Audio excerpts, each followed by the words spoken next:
Hey, how you guys doing? This is Wi-Fi Willie, and this is going to be the NFL Nightly News. We're going to talk about everything going on with the Raiders, my favorite team, and we're going to talk about the NFL in general, but mainly we're going to talk about the dark side. If you've seen some of my content today, we're getting into some pretty nasty topics, some stuff that we may not want to reconcile with in the NFL and with how they are treating the Raiders. What up, Chef B? Appreciate you being here, bro. Good to see you. We are all depressed, right? We are all very upset. And by the way, I'm sorry for running a little late. I had to grab this beer, right, to go through with this live stream, because this is going to be painful, man. This is really painful. I honestly, I was pumped up. I did a comedy show last night, and I was like, all right, I'll watch the game after the comedy show. All right, I'll watch the game after the comedy. There's a little bit of echo, my bad. I got that fixed up. Have some game, have some fun. Watch the game after the comedy show. I put my phone on airplane mode. That way, there wasn't any way I was going to hear the results of the game quick, right? So you guys were way ahead of me watching the game. And man, I just at first I was watching the game chilling, on the DVR. And then I found myself fast forwarding. I just wanted to get to it already. Just skip the commercial breaks. It was frustrating, man. It pissed me off. And I know it pissed a lot of you guys off. I was very impressed with myself. My friends could attest to this. My girlfriend could attest to this. I did not drink that much despite the loss. And usually when there is a tough loss, I do slam it back. Not going to lie. And this time, man, I was doing a pretty decent job. So shout out to me. Not getting too hammered. Not getting too keistered. I like that phrase, keistered. Shout out to Santy James in the chat. Rob75, what's up? Raider Wolf. Ed Hage. Pathetic loss. TN08. I know, bro. Our season is over. There's a lot of depressed talk on this chat. But hey, shout out to you guys if you didn't get too drunk. I kept it chill. I had 4 beers. And to me, that's a victory. Some of you are probably thinking, damn, 4 beers. That's horrible, dude. That's still pretty messed up. But as far as I'm concerned, I think I kept it pretty smooth. Despite all the BS calls, despite the inefficient offense. And not only that, but to me, the Gruden thing in the background, I can't help but think of that every single time I watch the game. Every single time I watch the game and I watch the offense struggle, I can't help but think of the Gruden situation. And some people will say, hey, you need to get over it, Willie. You need to get over it. You need to move on. Well, you know what? How can we really move on when it has such a huge impact in the game? And we'll get into talking specifics about Gruden, his absence, and how it was felt. I had a video about that. I made it late last night. Like I said, I was 4 beers deep. I was a little stoned. It was like 4 a.m. when I recorded those videos that you saw today. And there you have it. Now, Raider Wolf is talking about he's not surprised Raider fans lost interest and didn't show up to the stadium. Look, I don't think you could pin that all on Raider fans. For some reason, this shit is focusing in and out. Bro, come on. What is up with... Okay, here we go. I don't think you could blame that all on Raider fans. And we're going to talk a little bit more about what the NFL's plans are for the Raiders and what their plans are for that stadium. Because here's the thing about it. And here's the thing that really grinds my gears. I guess I'm going to talk about. No, the thing that really upsets me is I really do feel like the NFL does not need Raider fans to make money off the Vegas stadium. And we'll talk about that a little bit later. I'm going to have some stuff and to show you about that. But really disappointing. Fourth and horny. Some people are saying that phrase. Whatever. But some things were fourth and horny. Whatever that may mean. But hey, I appreciate you guys here with me. And shout out to anybody who went to the game. I'm sorry if you went to the game and you had to watch a disappointing game. I know what that's like. I was at the 2019 game, week 2, Raiders versus Chiefs, and I saw the Chiefs score 28 points in the first quarter. So, it sucks. It really does suck. And hopefully things change. Hopefully things change soon.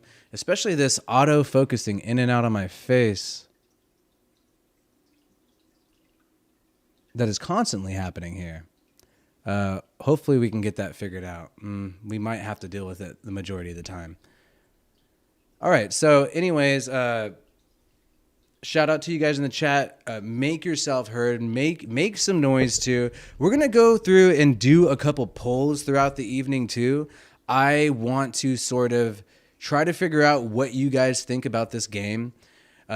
There's a lot of people who want to put blame in certain areas, and it's difficult. It's difficult to figure out who's at fault here, who's really at fault, and what's actually in our control. There's a lot of situations where I often think, what can the Raiders really do? I mean, I felt like their hands were tied in so many situations, but who's to blame for the loss? I'm going to open this one up to blame for the loss.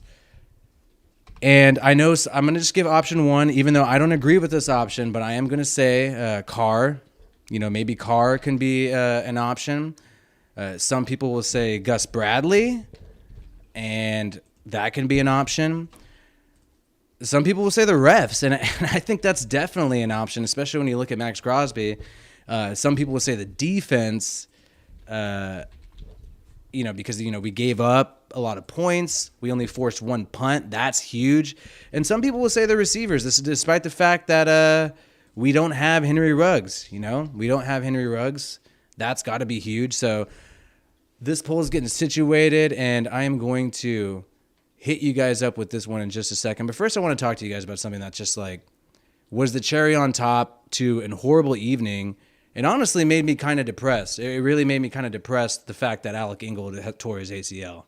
Because Alec Ingold, I feel like, is a player who puts in so much work for the Raiders and is really a team player. Being a fullback in the NFL these days is quite difficult because it is a position that's completely getting phased out. You see very few teams with fullbacks, and Ingold has found a way to be not only just a typical lead blocker, but so dynamic. And whenever I see him truck somebody after he gets a catch, I can't help but get pumped up, right? And, man, the fact that this guy's out for the year, and then you also wonder, what's going to happen with his contract situation. Is he going to have a way to get some cash in the future, Because he does deserve some money for all the work he put in. Chef B, Mad Max going up against a third tackle and didn't feed all day. That's true. We're going to get into all that. And we're going to get into if this game was pre-chosen by the NFL. But I'm going to make sure this little squiggly this shit going on right now with this autofocus bullshit. Oh, dang, I just cursed. I think I'm going to get demonetized. Am I going to get demonetized? What do you guys think? All right. So hopefully we won't have to deal with that anymore. Now, okay, so, yeah. Man, he is a team captain. That's another thing. Pointed by Gruden as a team captain. And Jacobs, they were the Super Smash Bros for a while. Remember that was their whole thing? And, man, hopefully he can recover. ACL is so horrible, and it just sucks to know that this can happen to anybody. And the fact that Alec Ingold, he hasn't gotten paid yet. That's why this hurts me the most, is the fact that he hasn't gotten paid yet. Deshaun Jackson fumble, yes, people are talking about that. Abrams shouldn't have been covering like that. Black hole, that catch and fumble by D-Jax really had me pulling my hair. Trust me, bro. I exactly know how you feel. But shout out for you guys for sticking through it, watching the whole game. We know how tough it can be to stick it out. Shout out to all the fans who stood there in the stadium, didn't leave early, stood by the team. Because you know what? The players are still putting it all out on the line, even if they're messing up, even if I believe the refs are not being completely fair, and we will get into that in just a second. We will definitely get into that.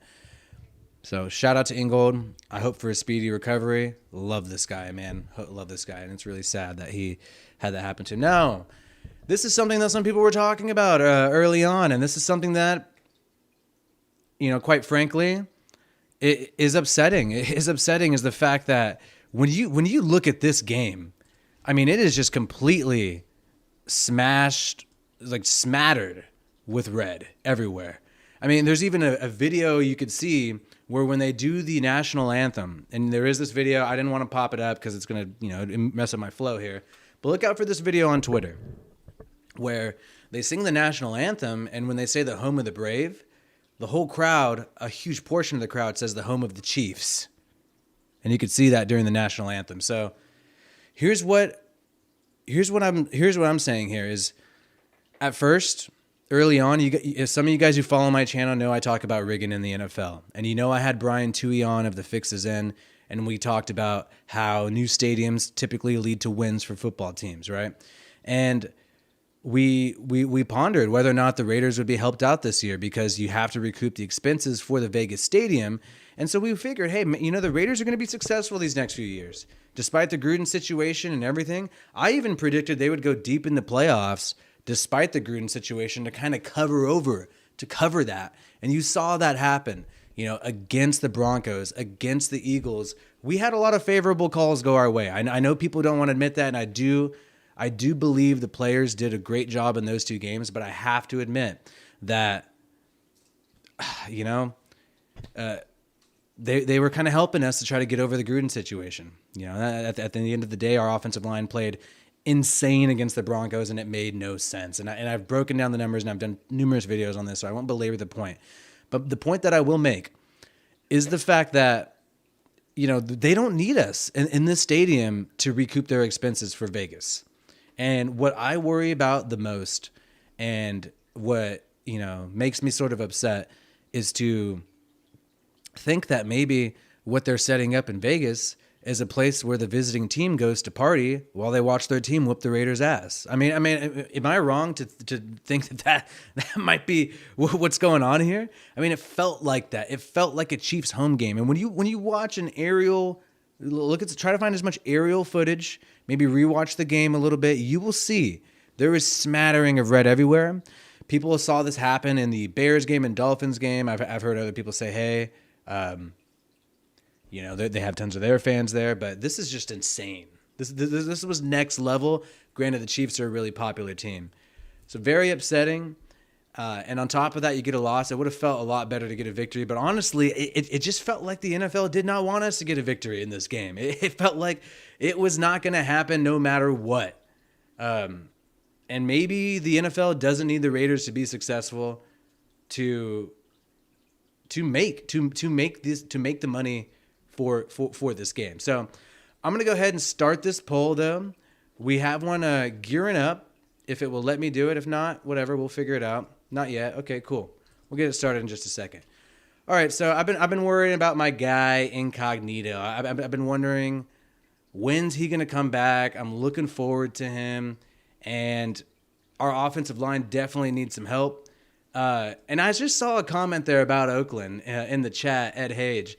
And I will say this is something that I find very funny, which is the fact that, okay, yeah, you can have the visiting fans come and party in Vegas, and they'll show up and they'll pay the money, the Chiefs fans, but you don't have that happen in Oakland. And that's what was pretty great about Oakland, is not a lot of people are going to go have a touristy time near the Oakland Coliseum. If you ever walked around the streets around there, it's not necessarily the best place for a happy family. I guess I'll just say that. And yeah, that's what was kind of cool. There's a little bit of beauty in that. So let's go ahead. Let's talk about this poll. Let's see if it'll pop up right here. Shout out to all you guys in the chat. Really appreciate you guys coming through. And I will just say, here's how you vote. Because you know what? I'm going to get a little rude here. You guys screw up this voting thing a lot, okay? So here's how I would vote for the refs. Oh, man. Let's see if I could pop this up. No? Yeah, it's up there. There you go. So that's how you would vote for the refs. You put an exclamation mark, vote, and then space refs. Do that for other ones. If you want to vote for Gus Bradley messing up, exclamation, vote Gus. You could do that. And it has it all right here in parentheses next to it. So we're doing this poll. Who's at fault for this game? I just want to check the pulse of Raider Nation. I want to know what you guys think. So let me know. I mean, who do you blame this loss on? I mean, some people don't know who to blame it on. I'm leaning towards refs. I mean, I think the offense in general, which I didn't put up there, unfortunately. I guess we can bracket that under Carr. But, yeah. I would say just the offensive coordinator. I think Gruden's absence is the biggest thing, and we'll get into that. And then even a lot of people talked about this. Like it was Andy Reid versus Rich Bisaccia. And that was the first. It was funny. I made my video at like 3 or 4 in the morning last night about how Carr is struggling without Gruden, and then you had Florio kind of do a similar take, coincidentally. But he's not really going to talk about the officiating and the corruption going on in the NFL. He's mainly coming from the perspective of, it's Andy Reid versus Rich Bisaccia, which is true. And I was hoping Greg Olsen and Derek Carr could scheme something up to maybe take over the reins of what Gruden did. But look, we struggled this week, straight up. Like, there's no way to spin it any other way than that. A lot of people, Southern Oregon reps, that's not the way to vote, bro. That's not the way to vote. If you want to vote for Carr, you got to go like this. That's how you vote for Carr, if you think that was the mistake. And I guess I just did that vote. Because here's the thing. I love Derek Carr. I go to Fresno State games, and I've seen him at Fresno State, and I'm a huge fan. He did not have a good game again. And I don't think it's all his fault. I actually argued with Raid the Tape about this morning through chat, and we had a fun discussion. Maybe he'll join us later on. Who knows? But I will say, if Carr is supposed to be semi-offensive coordinator right now, then he does bear some responsibility for what happened, right? And then you saw him be on target for the most part, but the question, like I mentioned in one of my videos, that we don't yet know, in my opinion, is whether or not people are open, and maybe people are saying, hey, they're open enough. Maybe Greg Olsen believes, these receivers are open enough. Carr just needs to force it in there. He's not going to throw him under the bus publicly because, Carr probably has more of a stable job than Rich Bisaccia at this point, or Greg Olsen. Carr's been there longer for a majority of the coaching staff. I mean, pretty much all the coaching staff, Carr's been there longer. So, I don't think he's going to criticize him very openly like that. But it's tricky. You wonder, does Carr need to be more aggressive? What's the situation going on here? And maybe nobody's open and there's just nothing for Carr to do. That's another take you can have too. But keep voting on this. I'll start talking about some other stuff. We got a lot of things to discuss for this game. It seems like a majority of people are blaming defense and Gus Bradley. I kind of made it a little redundant. I should have put more thought into this poll, but we'll figure it out. So a lot of people are upset about the defense. We'll talk about that. Now, Incognito doesn't look like he will be back anytime soon, which is pretty unfortunate. We could use the guy. Simpson did give up a sack. Carr, some people argued, had an ability to get away from that sack. I believe it was Jerron Reed beating John Simpson from that interior pressure side, getting the sack. Some people are talking about Drake. Yeah, where was Drake and Moreau? Because a lot of people are saying, hey, we didn't have any weapons. We didn't have Ruggs. But, where's Moreau? Where's Drake? And in my humble opinion, I really do think Jon Gruden is capable of, scheming these people open. And that's kind of what he's done a majority of the time. He's been able to find a way to get people like Moreau miraculously involved. So, I don't know. It's unfortunate, but we got to move on, right? But hopefully our guys can get it together. And here's the thing. I don't know if you guys missed this in the news. I didn't see anybody cover it. I figured people would have covered it, but I guess I'm the only one to cover this stuff. I guess I'm the only one who's going to cover all the corrupt stuff that the NFL is doing against the Raiders. But who knows? I don't know. Maybe other people are going to start covering this stuff too. I hope so. I hope more people cover this stuff because then I don't have to do as much work, I guess, right? But I don't know if you guys heard about this, but this was huge. This was against the Eagles, and this happened just 3 days ago. November 13th, this article came out on ESPN, which is, Denzel Perryman was fined $55,000 for the use of helmet hit against the Eagles, against Jalen Hurts. And this might not sound like a big deal to you, right? But to me, this just shows another example of how the NFL and the refs treat the Raiders differently than other teams. And I'll go on to show you exactly how. Now, here's the thing why this is such a huge problem. The play was unpenalized on the field against the Eagles when Perryman was fined.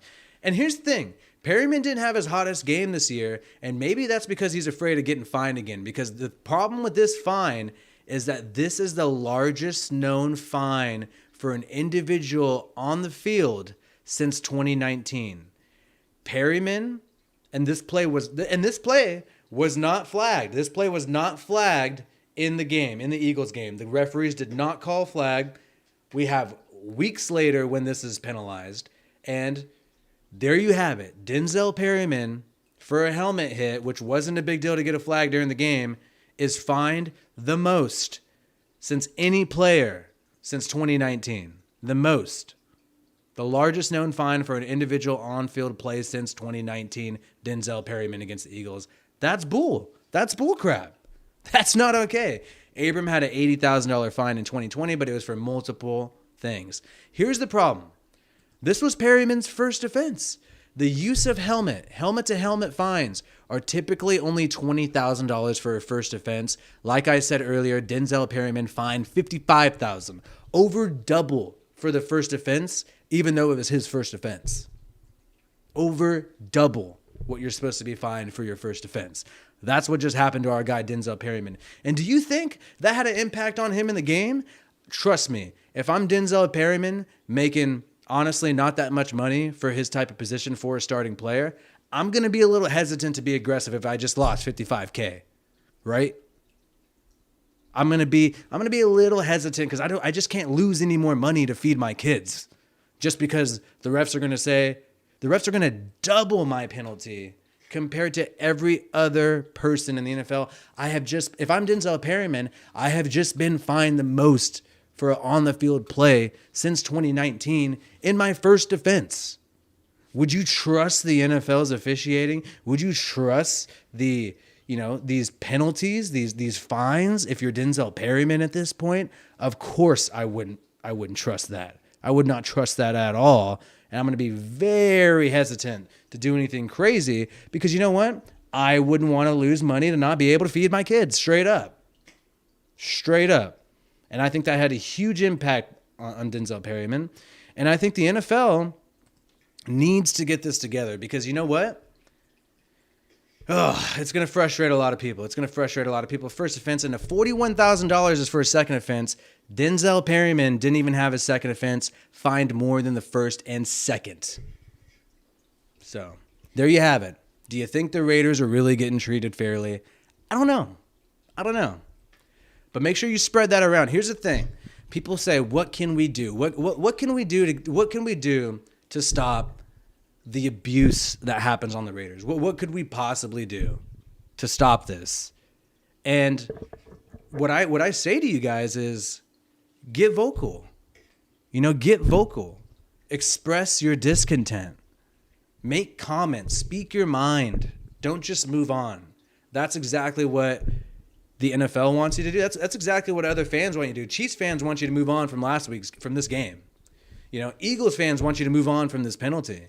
Other people just want you to move on from all this. And then it hurts because you want to keep watching football. You love football. You love the Raiders. You want to go out there every Sunday and root for your team and hope they have a great game. But then stuff like this happens where Perryman is fined more than any player since 2019 for on-the-field play.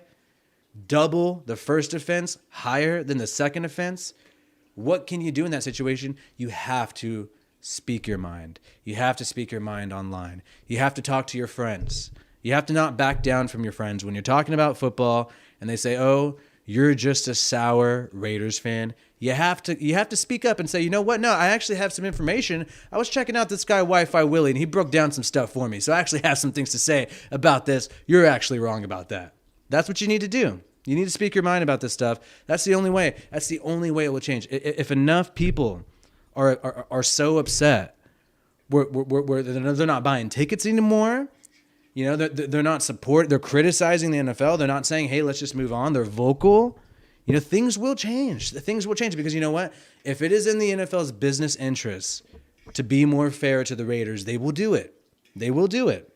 And right now, in my opinion, Raiders fans have, and you know what? I hate to say this, and some people are going to be upset by me saying this, but I think Raiders fans have become accustomed to taking it.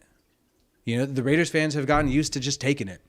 And at a certain point, you have to just, you know, don't check out. Don't totally check out of these games. Because when you do that, that's giving up. You got to stay involved. You got to watch these games. And then you got to call it out. You got to call it out to your neighbor. You got to call it out online. And I think Raiders fans are so used to getting screwed over that we kind of just say, you know what? What can we do? What can we do? Right? And then you know what? It keeps happening. It keeps happening and doesn't stop. It never stops. And you know what? It's because nobody says anything. And so they assume that nobody gives a shit. So hopefully Denzel Perryman, his agent is trying to appeal this fine. And hopefully he is the most successful at that. So we'll see what happens.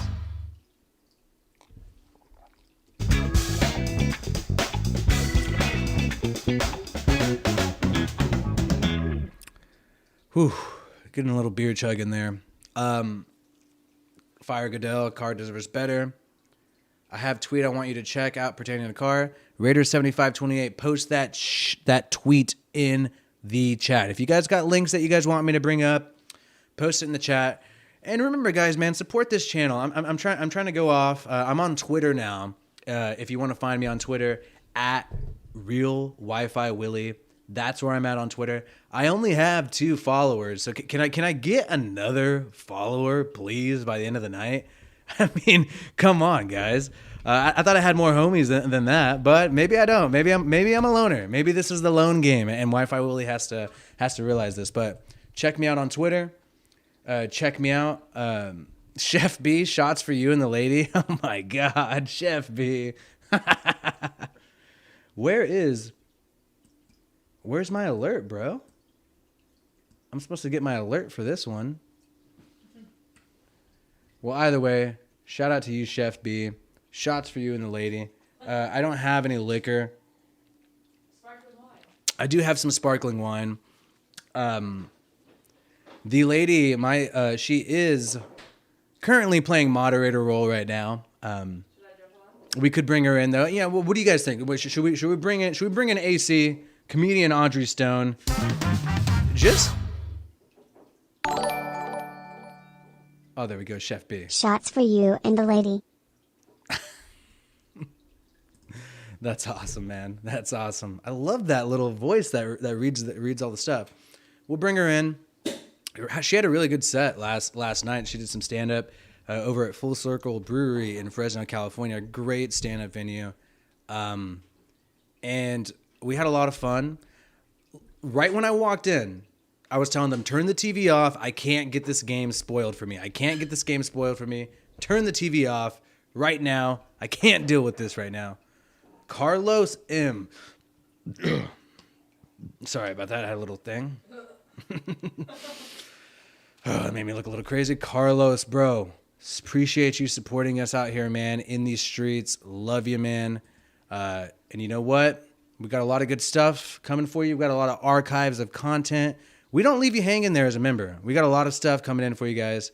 And man, it really does suck that we had a lot of Chiefs fans in there last night. And shout out to Ed Hage talking about the sparkling bong. Hefe is in here. Hefe's talking shit. It's all good. Carlos, we're going to need you as a member to fight back against people like Hefe. So Carlos, go out there and show some support. Speak your mind in the chat. And we look forward to talking to you more soon since you are a member. Love the members, man. Love you guys here. Coach sipping Jamba Juice out for a straw. I saw you over there in the comments, bro. I've seen you. I love your screen name. I really do, man. I noticed you a lot. So appreciate all your comments too on some of the videos. If Mad Max wasn't being held so much, he'd be leading in sacks. This is a very good point. But let me go ahead and just talk about what we got on the slide. We got the shot coming up soon.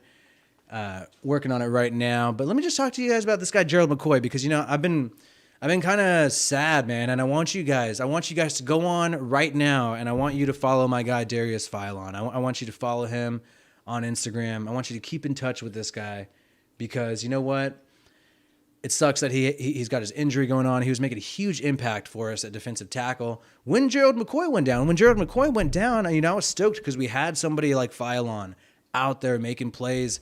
You saw him pick up a fumble recovery even in his most recent game, but he's banged up.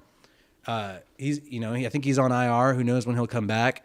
And Gerald McCoy, he was suspended for PEDs. I think he had some, maybe some substances to make him a little more ripped. Who knows? But and Raider 7528 put the link in the chat. I don't see it in the chat now.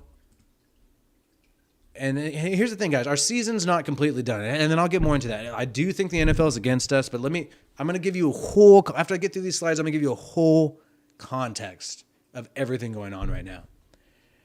Phylon was beast mode, bro. So go out there and follow my guy, man, because I hope he makes a big comeback. I think he will come back in for us. Hopefully he'll get healthy.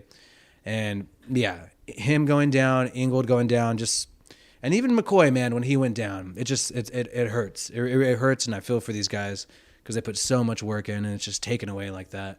And who knows how productive we would be, in this scenario. Now, Gerald McCoy, his suspension is lifted, but we don't know if he'll return from IR. Maybe he's not, ready to go. We know he had the thigh issue last year, but hopefully him or Phylon comes back. We do need some interior pass rush, but you know what? To be completely honest with you, I don't want to try to get analytical about this because we should have won that game yesterday. Defensively, I think we did fine, and a lot of people. Let me check out this poll because I know you guys are upset. You're disagreeing with me. This poll's been out for 17 minutes. We've had a good amount of votes so far, about 14. That's good. That's good for me. And go ahead and vote in the chat. You can still vote in the chat. I think I need to do a better job giving you guys some better options for this chat. Or for this chat, sorry about that, for this poll. But we'll see. We'll see what we got going on here. Who's to blame for the loss? 14 votes. I got 3 votes for Carr. I basically have 6 votes for the defense, 2 votes for the refs, 3 votes for the receivers. So, I'm gonna say I do disagree with the chat. I do disagree with the voting so far. Wi-Fi is about the only YouTuber that won't ban you. I like our chats. I'm a mod on one channel. I won't ban you. Hope you do the same for me. Yeah, and Jack Kenna, I do want to prioritize members being the moderators just because they're producing the channel. They're helping support it. They're helping the gears go. So if any member wants to be a moderator, I will prioritize you. It's only $3 a month to be a member. And for me, it's just like it's more secure. It's more secure for me, but I love your enthusiasm, and I love the fact that you're going toe to toe with Hefe over here, which you should. So we do got the guests that we've been talking about. We do have Bot of Bay Area, the most famous mod. Oh, we do need the other cord though. You can plug it in. I'll get it. Yeah. Here's your sparkling wine. Sparkling wine. Cheers. Okay, cheers. Okay. Got a cheers right here. I'll get it.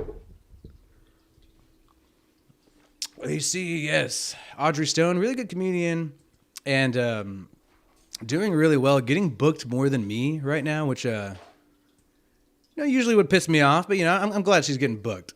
Shout out to Terry Raider, man. Shout out to you subscribing, bro.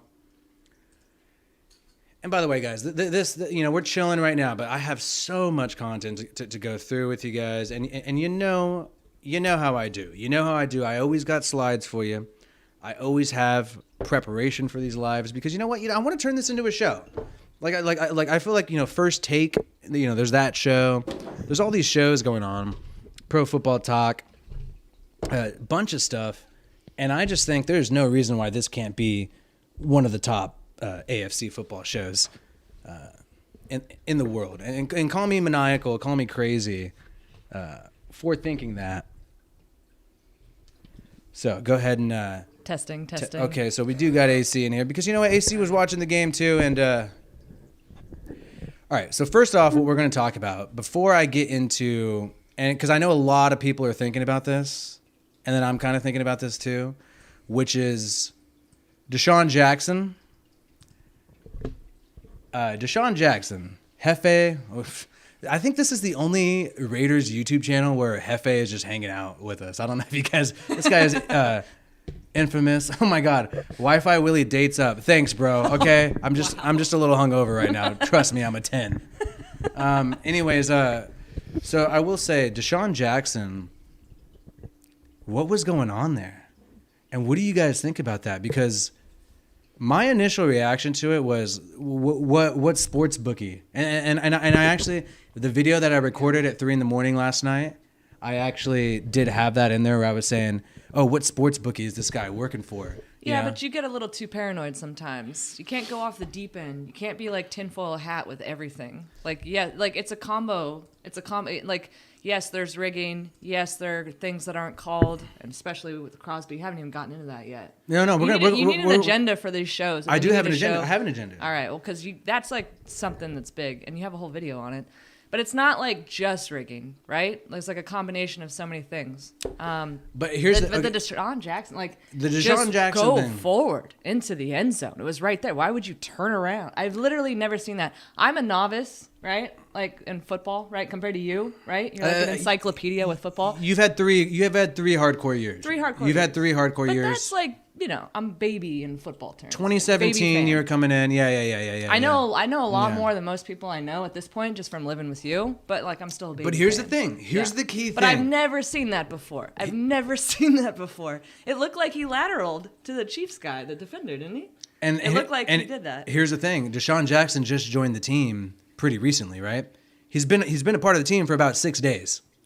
And do you trust somebody? And Brian Toohey, who the fix is in, I don't agree with everything he's saying. No, it was punched out, obviously, yeah. I don't agree with everything Brian Toohey's saying, but I am going to say, when you make a decision like that, you cannot help but expect fans to say, are you getting paid off, bro? You know what I mean? Because I've been watching games. I don't just watch the Raiders, okay? I watch all the games, all right? I didn't see anything like that happen this year so far. Well, I've never seen anything like that. Obviously, it was punched out. Obviously, it was stripped. But why did he go backwards? Why did he go backwards? And why did he stop? Into the end zone? And why did he stop? Right there. And I wish I could show the play, but they would demonetize this video, and copyright. We'd lose money. Yeah. But which keeps people from looking at the tape. Yeah. And here's the thing, though. Let's keep our eyes on Deshaun Jackson, because here's another problem I have with this. Why did Deshaun Jackson only get 9 snaps? Yeah. Why is he only getting 9 snaps? So you bring this guy in here to be the Henry Ruggs decoy. He gets 9 snaps in the game. Yeah. What's the point in that? What's the point in even having this guy if you're going to give him 9 snaps? You just give him enough snaps to really change the game. Because I do agree. I was talking with my guy, Raid the Tape.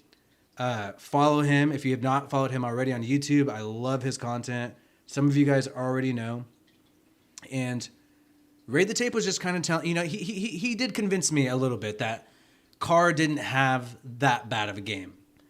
And at that point, Carr didn't have a great game, right? Yeah, it wasn't great. But at that point, when he threw that ball to Deshaun Jackson like that, and Deshaun Jackson caught it, at that point, Carr had only missed like 3 or 4 passes. Like, he only had that many incompletions. And he was at 2 TDs, and like Raid the Tape was telling me today, he would have been at 3 TDs, and his numbers would have looked really nice. Deshaun Jackson would have walked that in, and at the same time, it becomes a 7-point game, right? So, actually a 6-point game. So my whole thing is, that was the turning point of the game. Is Carr going to trust Deshaun Jackson going forward? Should we, as Raider fans, trust this guy? Because you know what? If you're able to quote Hitler publicly on Twitter, no, I'm going to say this. Yeah. I'm going to say this. Mm-hmm. If you were able to quote Hitler public and there, whatever, you better catch the ball and not fumble it. Yeah, no. Here's the thing: if you're allowed to get away with that and still play, I think you're in on it with the big NFL club, because there's a club in the NFL. There's a big club going on with certain owners, certain players, and not everybody's invited. Mark Davis is not invited. Derek Carr is not invited. Jon Gruden is not invited, right? And Deshaun Jackson, when you're able to get away with these things, when you're able to say these things publicly, things that Gruden could never, ever say. No. He could never, ever. Yeah. Could Gruden quote Hitler on Twitter and get away with it? And you know what? We can't cuss on this channel because they'll demonetize me, but trust me, I really want to right now. And so I'm going to say this. I mean, I'm skeptical of Deshaun Jackson. I don't trust this guy, and I want to see how he plays going forward. And not against a team that doesn't matter. Not against a team like the Bengals. I want to see how he plays against the Chiefs. I want to see how he plays against the Chargers, teams that actually matter. Because here's the thing. The NFL is letting the Raiders do well against teams that don't really matter. Yeah. Just like the Eagles and just like the Broncos. Honestly, for me, jury's still out. Like, I know there's rigging. I know that it's dirty. I know that it's not clean. I get it, right? But it could have just been a brain fart. And I kind of want to believe, like, I don't know, Ruggs had a few drop catches, a few wacky, missteps when he first was lining up with Carr. So I don't know. I feel like maybe there's a honeymoon period. Like maybe it's they have to get it together. I don't know. So I thought the same thing as you, where I was like, you know what? And people are even saying this in the chat. I hope Goodell doesn't have your emails, Willie. Yeah. Well, he's going to see some of my own nudes. Okay, I've taken it myself. You email yourself your nudes? I'm joking. I'm not that narcissistic. He has a PowerPoint presentation of himself. So here's the thing. Deshaun Jackson, I was kind of like, all right, it's his first game, whatever. But look, he's 33 years old. 34. 34. He's an all-pro veteran. Probably will go to the Hall of Fame. I mean, I think he should go to the Hall of Fame. I mean, I think Deshaun Jackson's good enough to go to the Hall of Fame.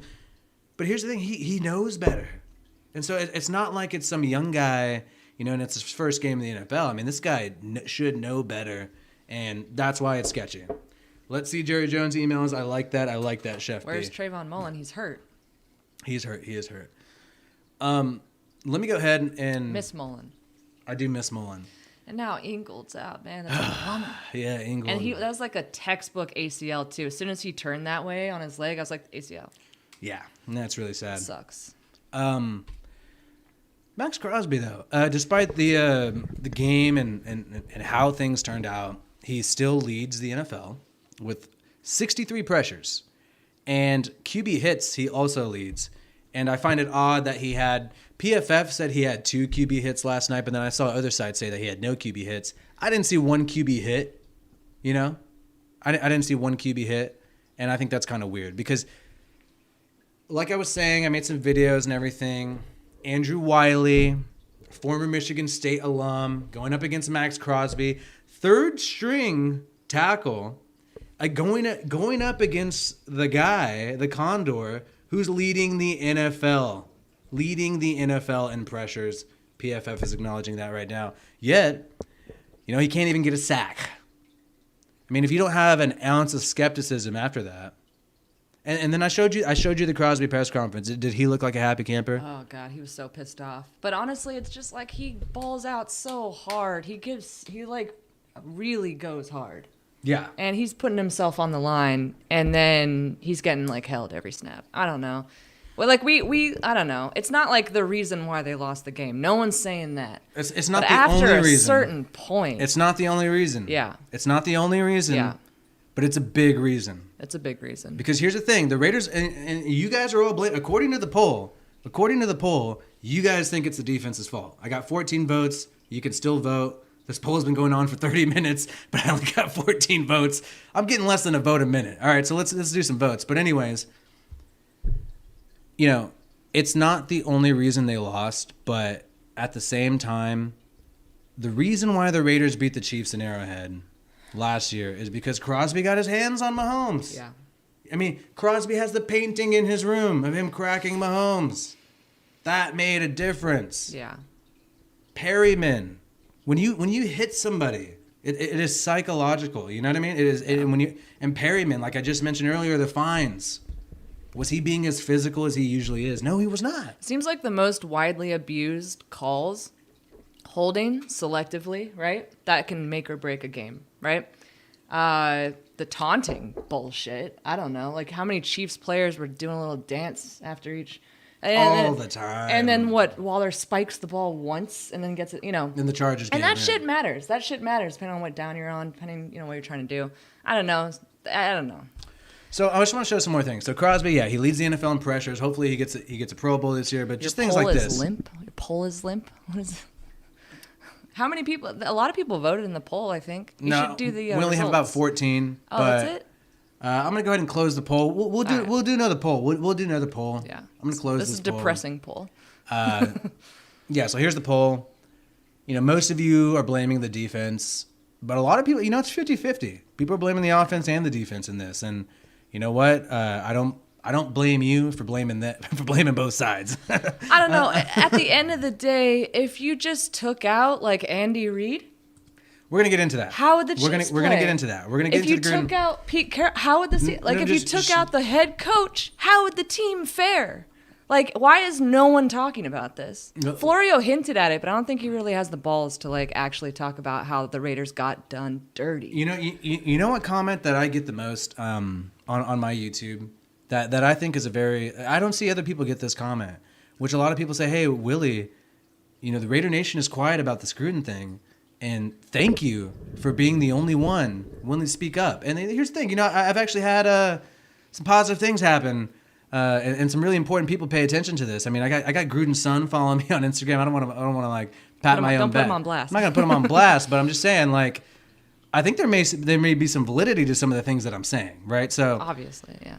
And I do find it very unfortunate that most of Raider Nation has been completely quiet about the Gruden thing. So the Crosby thing I post today, and it seems like a lot of people are very open to hearing about that. They love talking about Crosby being held a lot because this has been a problem for some time. Like this Crosby being held thing is not just the Chiefs game. Yeah. It's all year, and even last year when he had his and he played with like a torn rotator cuff, and he was still getting held a crap load. Yeah. So, this Crosby thing's not exclusive to this one game. So I got a lot of Chiefs fans here. I got a lot of Chiefs fans commenting on me saying, oh, sore loser. I'm not talking about just this game when I'm talking about Crosby being held. Back to the Gruden thing. A lot of fans are willing to talk about the refs being unfair to Crosby, but a lot of fans and then a lot of other Raiders content creators, which I understand why they don't want to touch this. Not allowed to. I understand why you don't want to touch the Gruden thing. Yeah. But in my opinion, and we'll start talking about this right now. We might as well talk about this now. I think it has more of an impact on this team and the game than the Crosby thing. Obviously. The Crosby holding is a small part of, the NFL being against the Raiders. The larger part is this Gruden thing. Because like you just said, imagine if Andy Reid wasn't there on the sideline. Yeah. And the Chiefs beat the Browns last year in the playoffs with, who was it? Was it Chad Henne or some QB who we don't really care about, right? But why were they able to do that? And I think they're able to do it because you still got that little husky, fat genius over there calling plays, right? I mean, I'm going to give him credit. Andy Reid's a good coach. And they did some tricky stuff. Yeah. But I'm just saying, the cards are stacked against the Raiders, right? And this is another example. How do you come back from losing your fucking mastermind? We got to stop using the F word if we want to get monetized. Okay, so so Crosby, double held. Yeah. If you guys haven't seen my other video, I have another video where I show more pictures. I can't show all the film on it. I mean, obviously it'll get taken down, but there you have it. Last night, you see Marion in the background. You got a face mask. You got two holds. I mean, Crosby, the fact that he got this many pressures, despite behavior like this, is insane. Shout out to him. Big difference. Peyton Manning had a great impersonation on how Gruden called the plays into Carr. Made in-game adjustments in real time. Seemed to work. Now the offense. I don't know if there was some that's cut off. Now the offense seems flat-footed, was the rest of the comment. Let me make sure we get the rest of that. Oh, boom. Right on, Carlos. I agree with you. The fact that people joke about Gruden's verbiage, they joke about Gruden saying all this terminology to you, and people treat it as like a joke. Yeah. But, I mean, it must be... He must think it really matters, right? And that just shows the fact that Gruden uses this amount of verbiage shows that he has that big of an impact and that big of a say on how the offense moves the ball down the field, in my opinion. Shout out to you, though, Carlos. Let's get into some more stuff. And by the way, man, guys, make sure to like this video. I got 150 people in here, and I got 50 likes. That's robbery, bro. Boost me in the algorithm, my homies. Shout out. Some of these comments are pretty funny. You guys are actually really funny. Well, go ahead and click on some comments. Well, you know what? Well, I don't know. Well, you should do, how many people do we have total in this thing? We got 150. Okay, so let's try and get some super chats, too. Not to be too, whatever. But So here's what I want to talk about. We're getting into the Gruden thing now. And you know what? Gruden was hilarious. J. Oaks is talking about Gruden's funny. Yeah. I'll click on that one. We don't need to. Well, okay, whatever. But I bet Carr jumped the fence and is having dinner with Gruden tonight at Hage. I always think about that. I always think like how much they actually talk. Oh, so I got a tweet. Anyways, though, I have some slides brought up, and I actually have the lawsuit complaint that Gruden filed with his lawyers against Goodell as an individual, by the way, in the NFL. Sorry for burping. And I will say, wow, this is just reported, and this is up on you can see it on your screen. Amy Dash, she might come on the show. She's a CBS legal analyst. I'm sure she won't mind me mentioning this. I'm talking to her about coming on the show. And Greg Lyra has a super chat, so we will talk about that. Probably. Lyra, we will talk about the super chat. Where's my reader? My reader is supposed to pop up. Yeah, isn't it like a little anime voice? Yeah, it's going to come up right now. I just want to see it come up. Roger Goodell loses the lawsuit. He must agree to resign from his duties. Oh yeah, he must cut his hair like Mark Davis. Oh yeah. Wow, worth it. That was a great super chat. I didn't, because you know what? I didn't read it before clicking on it, so I didn't even see that one coming. Yes, he must cut his hair like Mark Davis if he loses this lawsuit. A stipulation, of the plaintiff. If I was Gruden, I would say keep the money as long as you have to have that haircut. Keep the money as long as you have that haircut. Let's do it. But we're gonna talk about this lawsuit right now. So this is a good way to segue into it. But Greg, you're right. You're right in the fact that Gruden has a good shot in this lawsuit. More than a lot of people think. The NFL wants you to brush it off and act like he has no chance in hell. And you know what's really weird? And here's something that I didn't put the photos together, but I do have it. And you know what? I may actually make a video about this. And we were talking about this. Yeah. Which is, why is it that whenever something happens in the NFL, this Gruden lawsuit, every person on TV, they all feel like they have the same lines. Oh, yeah, totally. I saw Joy Taylor. I saw Mike Florio. I saw Stephen A. Smith. I saw several people all parrot the same line when the Gruden lawsuit happened just this past week, which is Gruden's playing the victim card. Yeah. Gruden's playing the victim card. Percival Lanuza. I'm pronouncing that incorrectly. Shout out to you. You are butchering these names, but thank you. So why Joy Taylor, Florio, Stephen A. Smith, on the surface, It's one memo. They all feel like very different people. Yeah. They're all very different people, but they all get the same memo, right? Yeah. And they all get the same point to say, Gruden's playing the victim card. You know what? Gruden is a victim. Gruden is a victim in this scenario. I know you're going to push, what, are you pushing back on that or what? No, Gruden is so Joy Taylor, Stephen A. Smith. No, I just think what I was going to say is like, victim. if like we, not necessarily us personally, but a lot of fans out there, if we get cowed into silence because of the ism thing getting thrown around, if you're a thought criminal, if you're this or that, you're one of these, you're racist, sexist, homophobic, whatever. If you get hit with one of those labels and like a very public takedown, cancel culture takedown, the fans are scared of this shit. Oh, sorry, I swore again. The fans are scared of this stuff. So then obviously the people who are on the networks that are bankrolled by these organizations, like obviously they're not going to go against it. Like, hello, money and power, follow the money. I mean, you don't want to be too simplistic, but like, don't overthink it. So you can follow Audrey Stone here on Instagram at AudgePodge.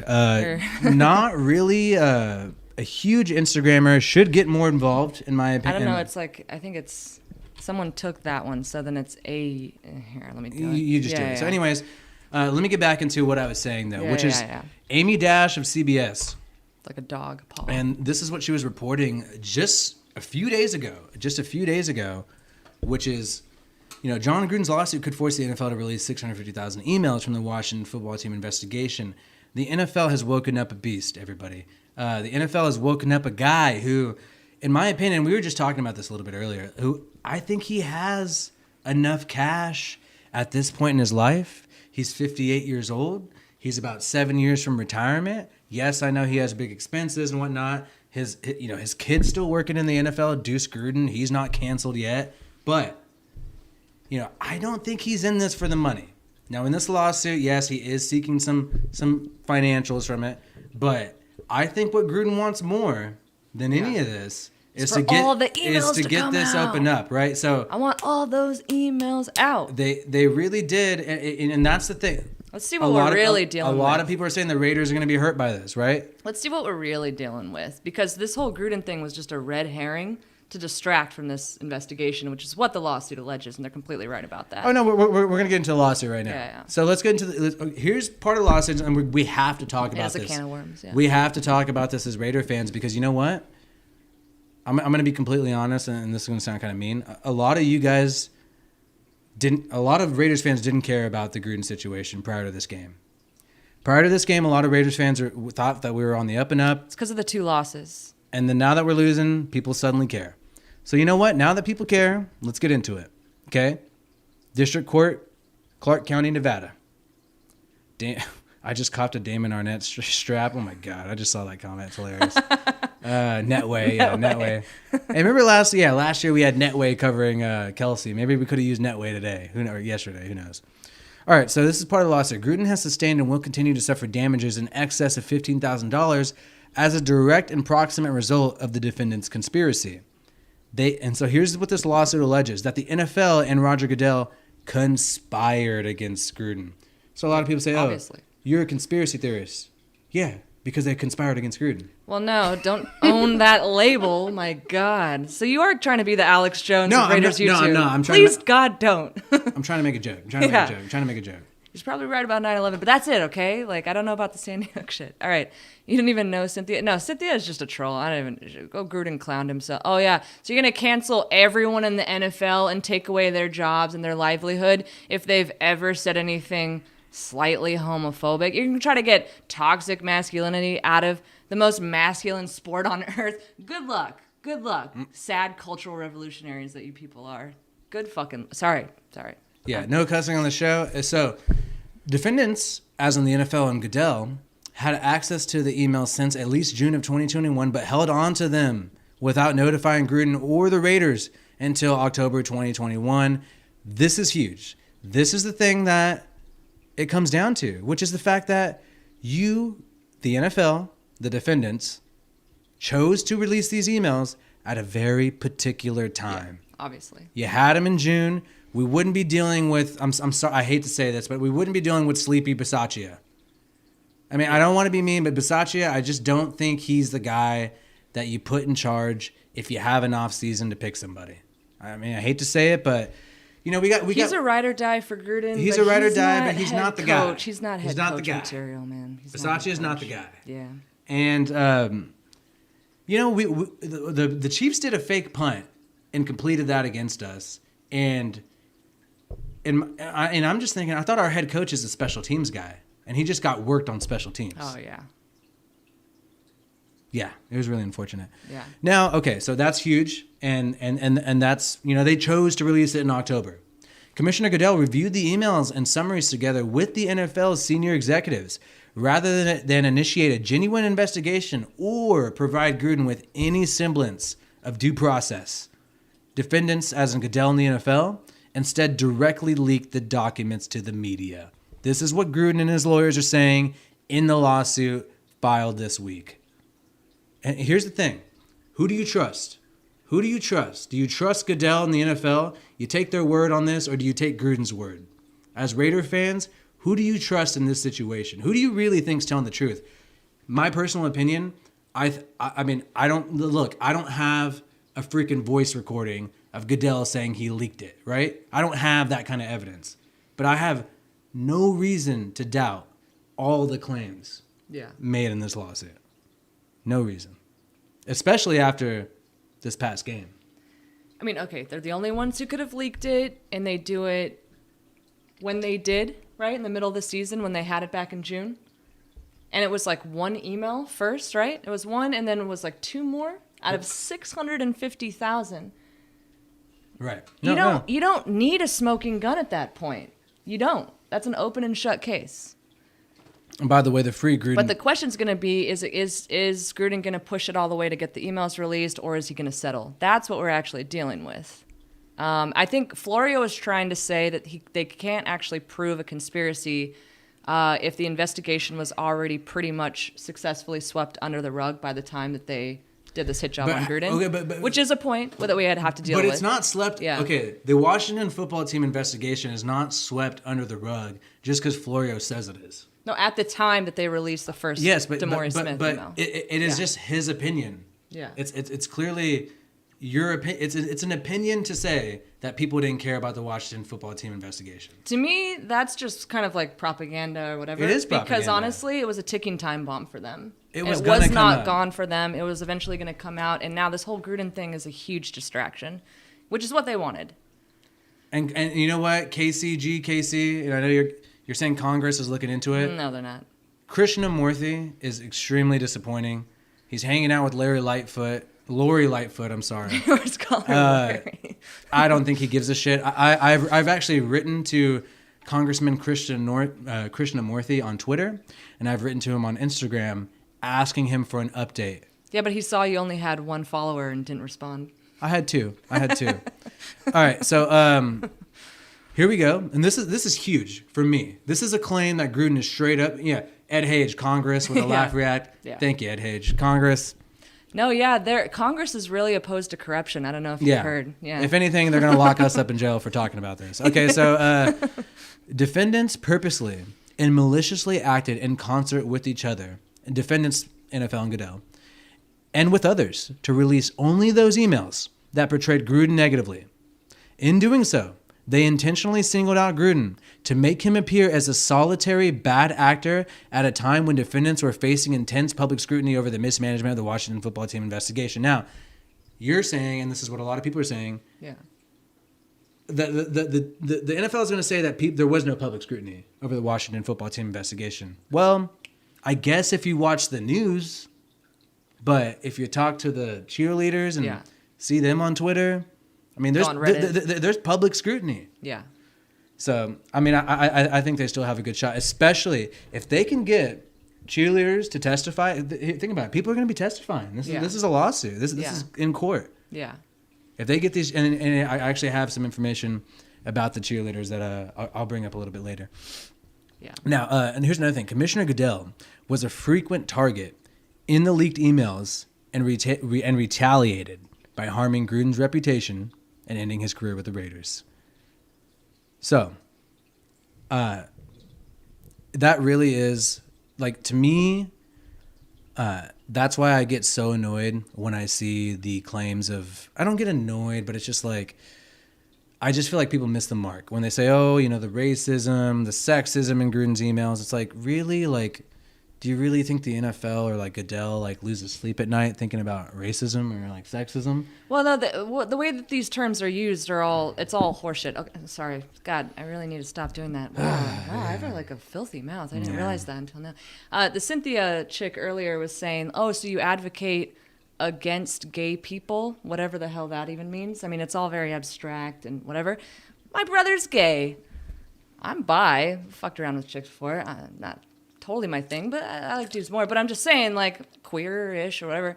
Brother's gay. What? Not anti-gay. I'm just, like, calling it what it is. Football. It's very masculine. It's very macho. It's like this, like, there's like a culture. People say stuff. Almost swore. People talk. Like, locker room talk. People talk SH blank T. People do that in real life. And as comedians, we see that stuff on stage. We see all the stuff that could be labeled sexist, racist, but a lot of people say, homophobic on stage by Democrat voters who are hardcore wokesters who say the stuff on stage at open mics But during people say, shows. oh, Gruden's not a comedian. But he's not a comedian. Gruden's not a comedian. So he's not allowed to say it. Well, actually, he is an entertainer. He actually is an entertainer. That's how he made his career, really, after coaching.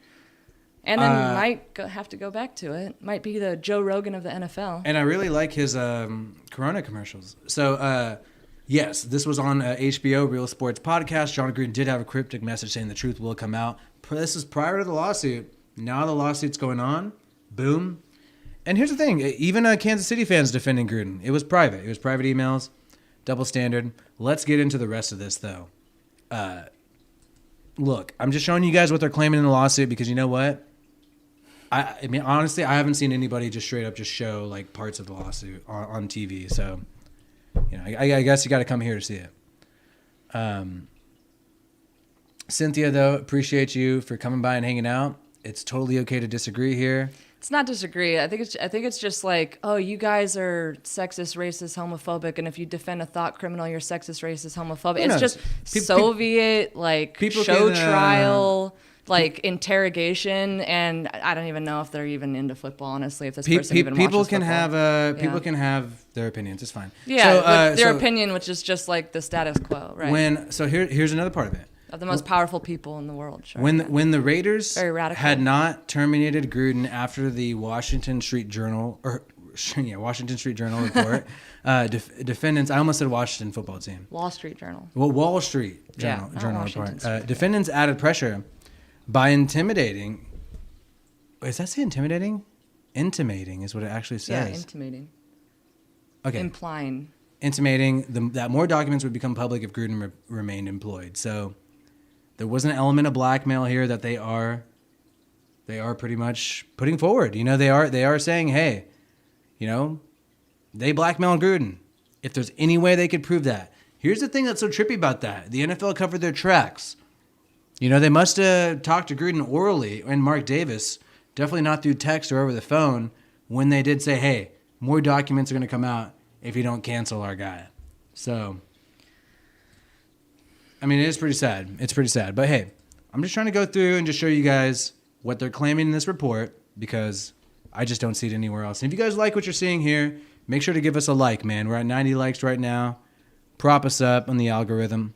The biggest problem, and I'll just say this is the last thing I'll say on this topic, because I actually really am tired of this cancel culture, all this stuff. I'm so tired of this topic, the Chappelle and all this stuff.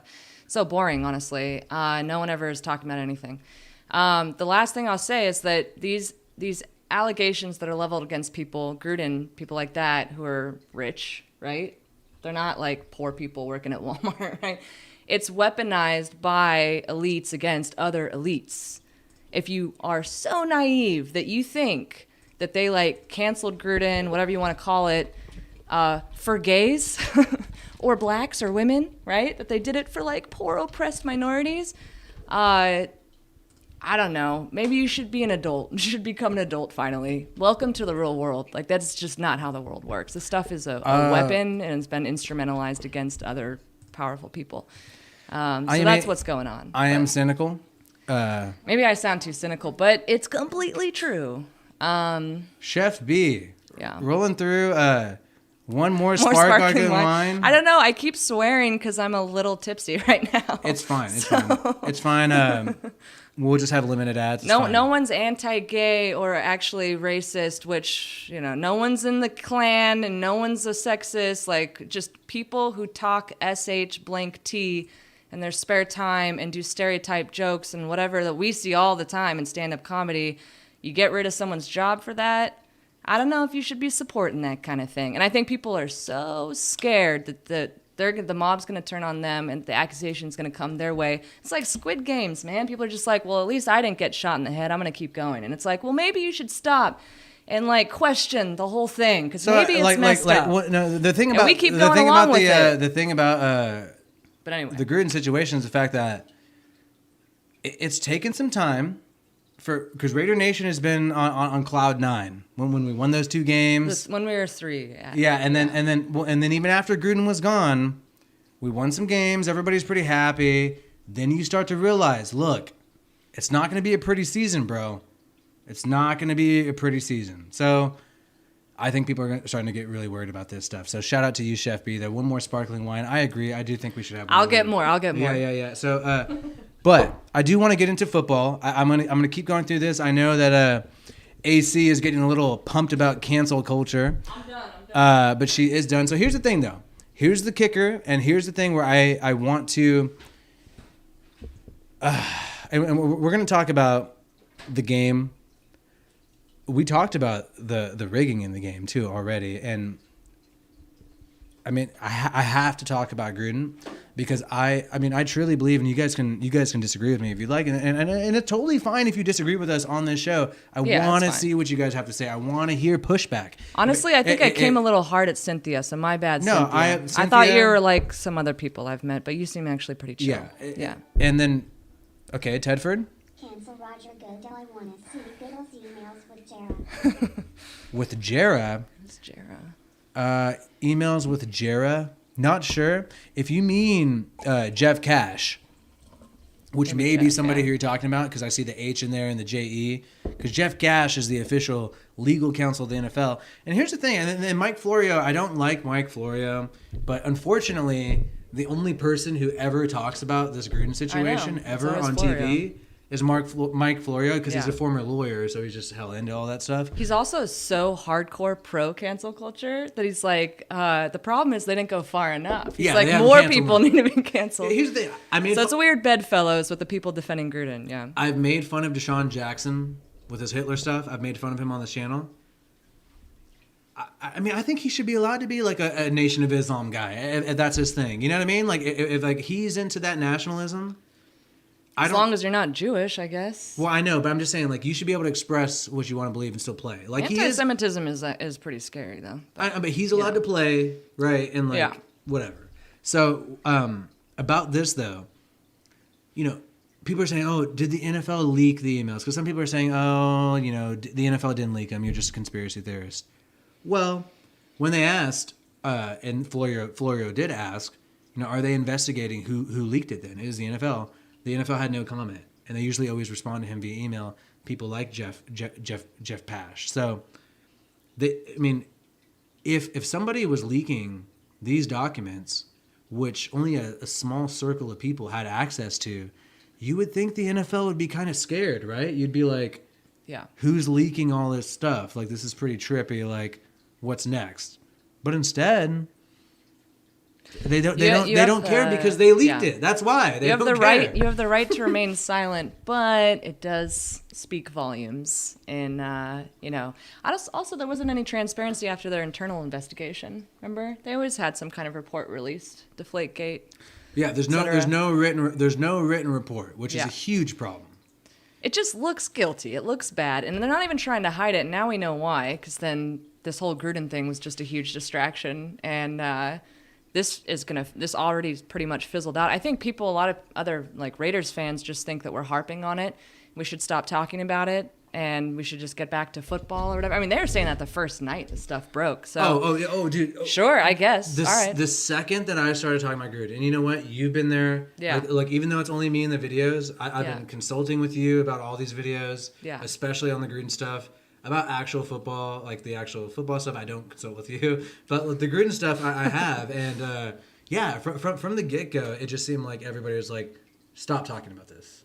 We just beat the Broncos. We beat the freaking Eagles. Stop talking about this. Yeah.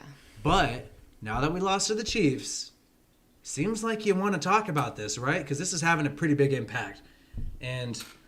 Some people, I think most people are just too afraid to talk about it, and I understand where they're coming from. I mean, I get it. So here's the kicker. Which is the fact that, and we were just, if you guys are joining us late, we were just going over like all the, you know, the claims made. Nick's totally right. I'm a Raider fan. I still stand with John, and then we've seen the product of losing John. Exactly. And I mean, I think Carr. I think we haven't made.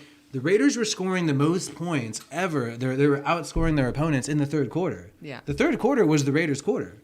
The first half, even the first 3 games, when we went to overtime against the freaking Dolphins, remember that? Well, we don't score the first half, but in the third quarter, when Gruden makes his adjustments, the offense is flying. And think about this, dude. Every single game that you watch of the Raiders with Gruden, what happens after every single play, every single timeout? It is Derek Carr in a full-on, one-to-one conversation with Jon Gruden. And that's completely gone now. That's completely gone. Yeah. And there is no way in hell you can convince me that doesn't have an impact on the game. The game's already Gonzalez been is right, rigged. though. He's like, it's messed up, but we have to move forward and focus on winning games with or without Gruden. It's like, yes, of course.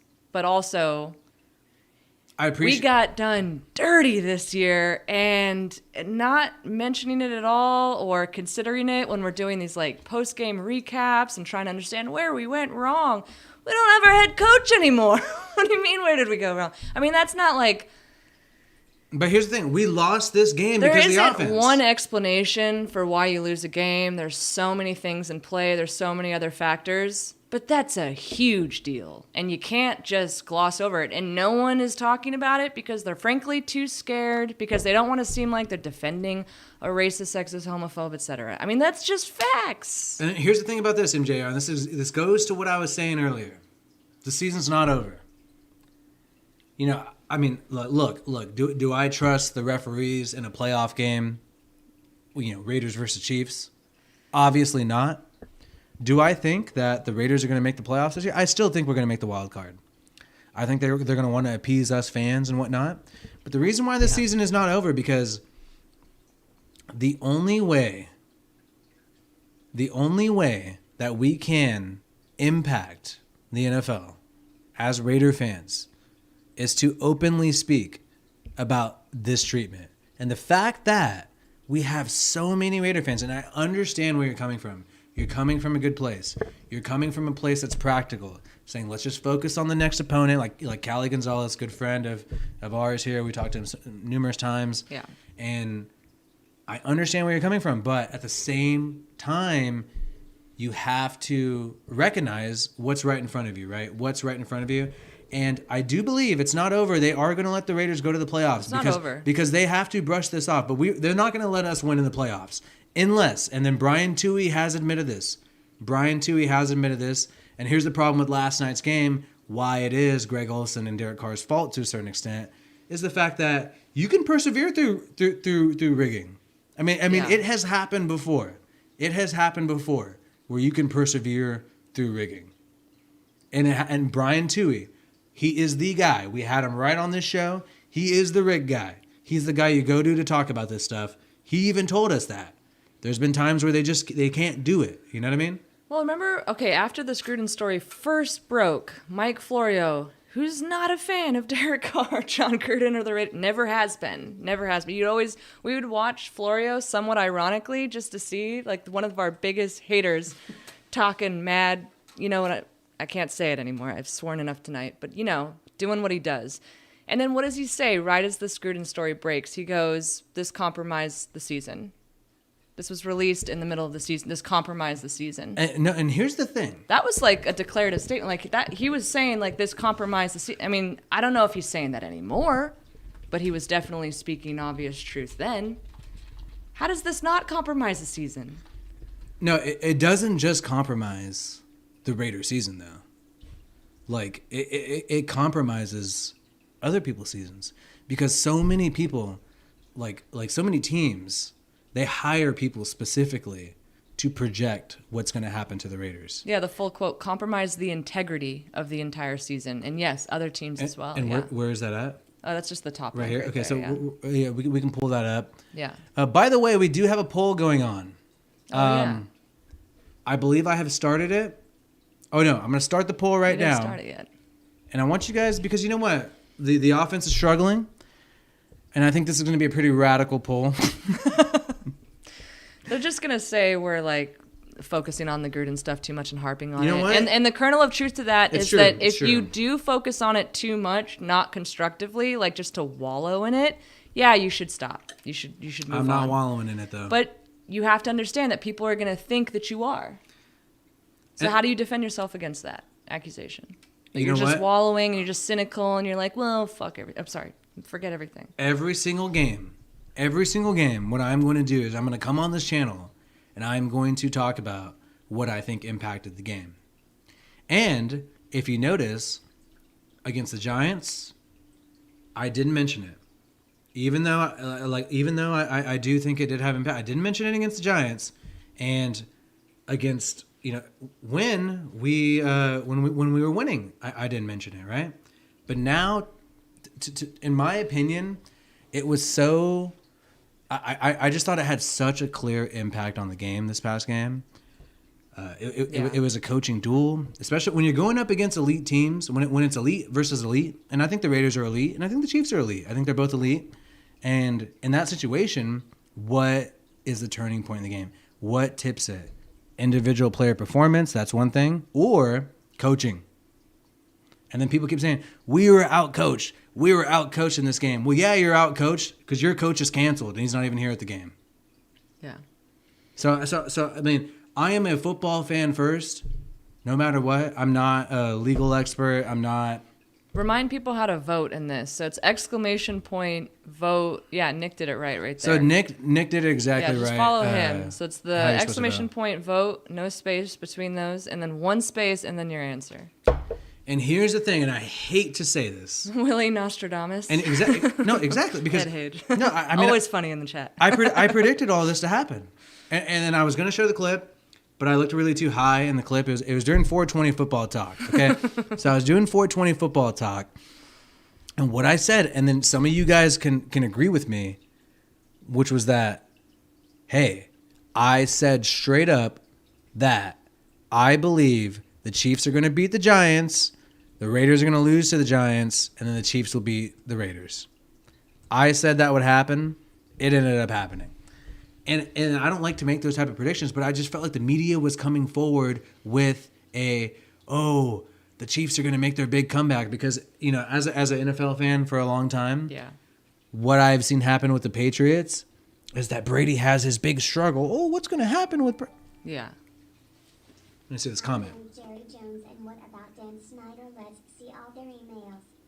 Tedford. Okay, so he meant Jerry Jones. You're referring to your earlier comment because it was like a typo thing, and then we thought you meant Jeff Pash for some reason. Sorry about that, but exactly. And you know what? Here's the key thing: talking about seeing the rest of the emails, talking about opening up the Washington football team investigation.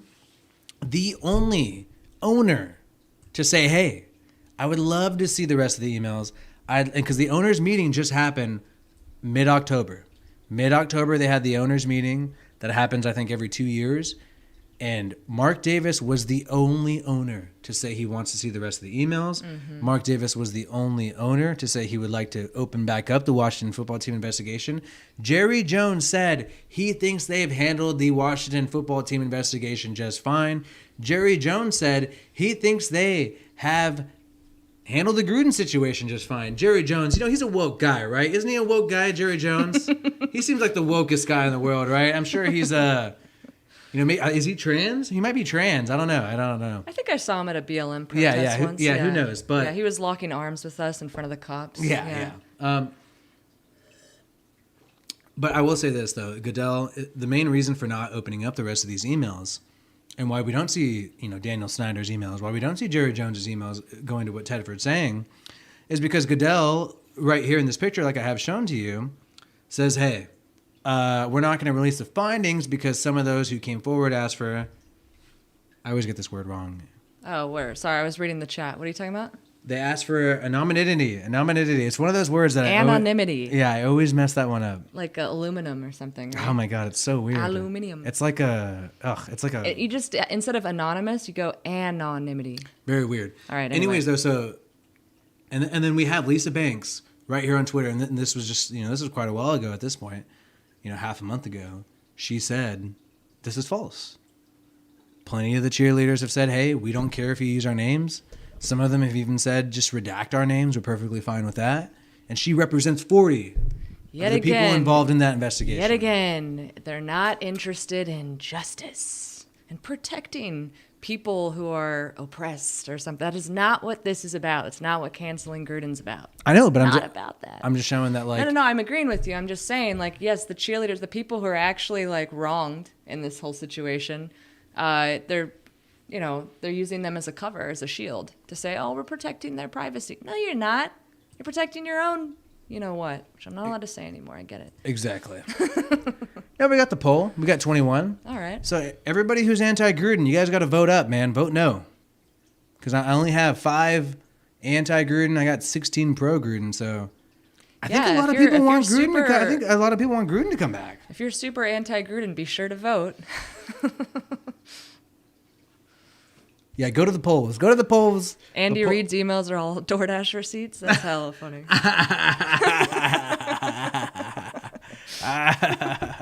That one's good. All right, I'm gonna grab another beer. Go ahead and take over. Oh God. Oh no. What am I gonna say? Crap. I only have something to say about cancel culture, and I don't want to talk about that anymore. It's really boring, honestly. It's sad and annoying. Hunter Renfrow, Brian Edwards. Let's look at the Hunter Renfrow and Brian Edwards. I'm not a football savant like you. I don't have encyclopedic knowledge. Let's look at the chat. Tonight's game on ESPN is rigged too. Greg Lyric, go ahead and talk about what you think, questionable calls, what you've been seeing in that game. Well, Put them in the chat. Losing, right? Yeah, Rams are losing. I'm pretty sure. OBJ? Almost positive. Poll's still out. Oh, tell us how the comedy show went. It went great. It's always great. I crush. I'm not going to lie. Curtis Williams, he never left, dude. It's his offense we're running. God, now Willie's going to the bathroom, guys. Don't listen to him. He's leaving the door open. Let's talk Rodgers. All right, what do you want to talk about? I could actually say something about Rodgers, but Hefe, you're a comic. You didn't spell your correctly. It's actually a contraction, but yeah, I am. And I don't like actually correcting people's grammar. That's actually kind of annoying. You can cuss Docs all the time. Wait, are you guys just talking amongst yourselves? I don't know if I'm following. Well, Docs is great. Don't rag on him. Rodgers, I don't know. What do you have to say about Rodgers? Did he actually tell everyone that he wasn't vaxxed, or did he lie? He said he was immunized. He said he was immunized. Could have been natural immunity. He said the J&J was taken back, right? It was revoked. And so then he didn't take it because of that. I don't know. I think he just didn't want to get vaxxed. And I think you should have the right to do that. I'm vaxxed. Sorry, this chair needs to be pulled in. I'm vaxxed, but that's because I was going to Hawaii, and I was like, I don't know, the government owns me anyway. None of us have any rights. Liberalism is dead. The left is dead. There's no hope. It's just this totalitarian Democrat Party-run state. So I'm going to go to the ocean, have a good time. I had a pina colada on the beach. It was pretty fun, all for the vax. Vax made me pretty sick, but after that it was okay. Apparently it only works for like 3 months, so we got to get boosters and stuff. I don't know. I think you're definitely going to get demonetized, not from me swearing, but us talking about the vaccine and Rodgers. Maybe we shouldn't talk about that. Well, But, so any live stream that gets demonetized, Yeah. Any live stream that I feel like I have to take down because maybe I said something a little too crazy, it's available for members only. So $2.99 a month. You got access. Here's the thing. I give you access, bro. I give you access to stuff that I don't make available to the public. So $2.99 a month. You join as a member. If this gets taken down, it will be available for members, demonetized. That's just how it goes. That's how it goes here at Wi-Fi Willie's Football World. Cuban Raider, uh-oh. Cuba, Fidel Castro coming through. What? Anyone ever wonder, did you even click on it? No, I want the person to read the comment to me. Somebody's going to read the comment to me. Oh, yeah, it pops up. It takes a little bit of time, but I think it's worth it. Pono Z. I don't know if I'm saying that right. I apologize. Hawaii. Aloha from Hawaii. Hawaii. Did I say that right? Wi-Fi and Here it is. Audrey. Hell yeah. I think Willie... Moderators Oh, even sorry. stopped posting those post-victory speeches inside the locker rooms. Last one I remember was when Gruden danced. Yeah, I miss those. That you know what? That was a sweet video. Yeah. When Gruden danced, I believe it was when we beat the It's Bears. like, hey, this isn't a disco or something, but yeah. And then he went Well, because it was in London against the Bears, and yeah. and they had a disco set up in their locker room, but the Raiders had a much worse locker room. And let's go ahead and play that just because just for morale. I just miss that. I miss it. I miss it a lot. And make sure you guys check out this ticker below. I got myself on Instagram. I got myself on Twitter. And Sort of. Yeah. I mean, I know. I mean, I'm posting and I'm saying my opinion of these games and stuff like that. Neither of us have ever really been on Twitter, dabbled over the years, and I'm actually pretty glad for my own mental health that I never became a Twitter person. I knew people who are I only like Twitter because you get out your rage, Orwell talked about in 1984. Well, for football, it's a little different. It's where we find out about I think football, news. it's probably more disciplined and less... It's not toxic and messed up. But Twitter just seems God, a lot of really unhappy people going at it. Hey, let's go ahead and check out this video. Jon Gruden victory celebration. And so what I will say though is we are going to talk about, we're going to watch this real quickly because I just want to watch it. But I'm talking about this thing about Mark Davis should sell the team. A lot of people are talking about Mark Davis should sell the team. Look, Raider fans, it's not just you saying that. The NFL wants Mark Davis to sell the team. Of course. And shout out to Mike Castle, my bro. Mike Castle coming through. Yeah, dude. Mike Castle has been always laying down the law, laying down his thoughts on all these videos and stuff. So I'm glad to see you Great in become the a member. comment section. Definitely look forward to more things he has to say too, because one of the guests of 420 Football Talk, and you know what? I'm taking a mini break from weed in the daytime. I think I still will do 420 Football Talk to hang out with people like Mike Castle. But if I do that with my new weed tolerance, You just said doo-doo. If I do that with my new... Honestly, if you like stop smoking weed or you smoke less and then you smoke on the 420 show, you're going to get out of your mind. Stoned. Maybe it'll make it a better show or it'll make it a worse show. Way worse. But either way... I think it'll be way worse. No matter how high I get, because I don't think I'm going to be smoking until Wednesday. No matter how high I get Wednesday for 420 Football Talk, members like Mike Castle...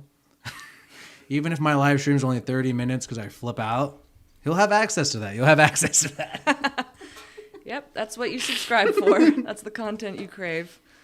Tedford is coming through again, but we're Oh yeah, I won't click on it because then the little voice. I want to hear up. I want to hear the voice. Yeah, I know you worked hard on that. That's true. Play it, Willie. Cuban Raider. Yeah, where was it? Did we get his chat lost? No, I played it. Oh, that's why you were playing. Oh yeah, the we're thing. gonna play. Wow, we're are gonna you play. high right now? Well, now we got Tedford. Okay, here Yes. we go. We're gonna play it while we watch Tedford's. Hey, listen, I don't have a disco in here. I don't have a disco. Well, let's all start dancing. Is that dancing? Say this, man. I'm That's very 56 aggressive. years old. That's the most fun I've ever had tonight, man. I am so proud of you. You have no idea. I mean, we've been through a roller coaster already, but what you proved today is one thing. You can beat anybody, anywhere, on any time zone. You got Can Rich Bisaccia give a speech like that? But don't rag on him. I love Rich. I love Rich, but I like Bissett. No. Here's I'm talking about the fans who say, "Oh, Bisaccia's fine. Gruden's the problem." No, this isn't a problem. This is a solution. What you hear here. Yeah. already, but what you proved today is one thing. You can beat anybody, anywhere, on any time zone. You got we're going to have a great flight home. We have some injuries. I want everybody to have a great bye week. You have the whole week off. Happier times. Happier times. Worst Thank y'all, record. man, so much. Yeah. Now let's get home. Win on three. 1, 2, 3. Win! But just more positive. Tough to see. Yeah. So we had Tedford come through, rehire Tom Cable, knocking out smart ass assistant coaches. Tom is fiery like Gruden. Yes, he's had some assault charges, right? And you know what? Somebody needs to get assaulted because we need to get back on track with this team. And you know what? If it takes Tom Cable to do it, I'm all for it because. Someone needs to get assaulted. Do not quote him on that. No, I'm not saying. I mean, like, it's a psychological. I'm not talking about literal assault. You know what I mean? Thank God. That's the way I would lawyer my way out of it. But I will say, Tom Cable, unfortunately, and I mean, and then I'm not sure if Gruden has an impact on this, but I will say Tom Cable has underperformed this year, and Tom Cable is the one who said, "Hey, go ahead and trade away Rodney Hudson. Go ahead and give away Gabe Jackson. The offensive line is going to be fine." And then Derek Carr was sorry about that. Derek Carr was the fourth most pressured QB for the first 5 weeks of the year. So maybe Tom Cable is not exactly the answer. Although, you know what's funny? Gruden's last game, and you know what? I will show this. I'm going to show this video right now because I do have a database in my mind about the Raiders. He does. So Gruden's last game as a Buccaneer before he was fired in 2008, who did he play for his last game before he was fired? Anybody know that answer to that question? Well, it was the Raiders. And who did he lose to when he played the Raiders? Jamarcus Russell and Tom Cable, baby. Yes. Jamarcus Russell, Tom Cable gave Gruden his L before he was fired, basically. And I can't find that footage right now, unfortunately.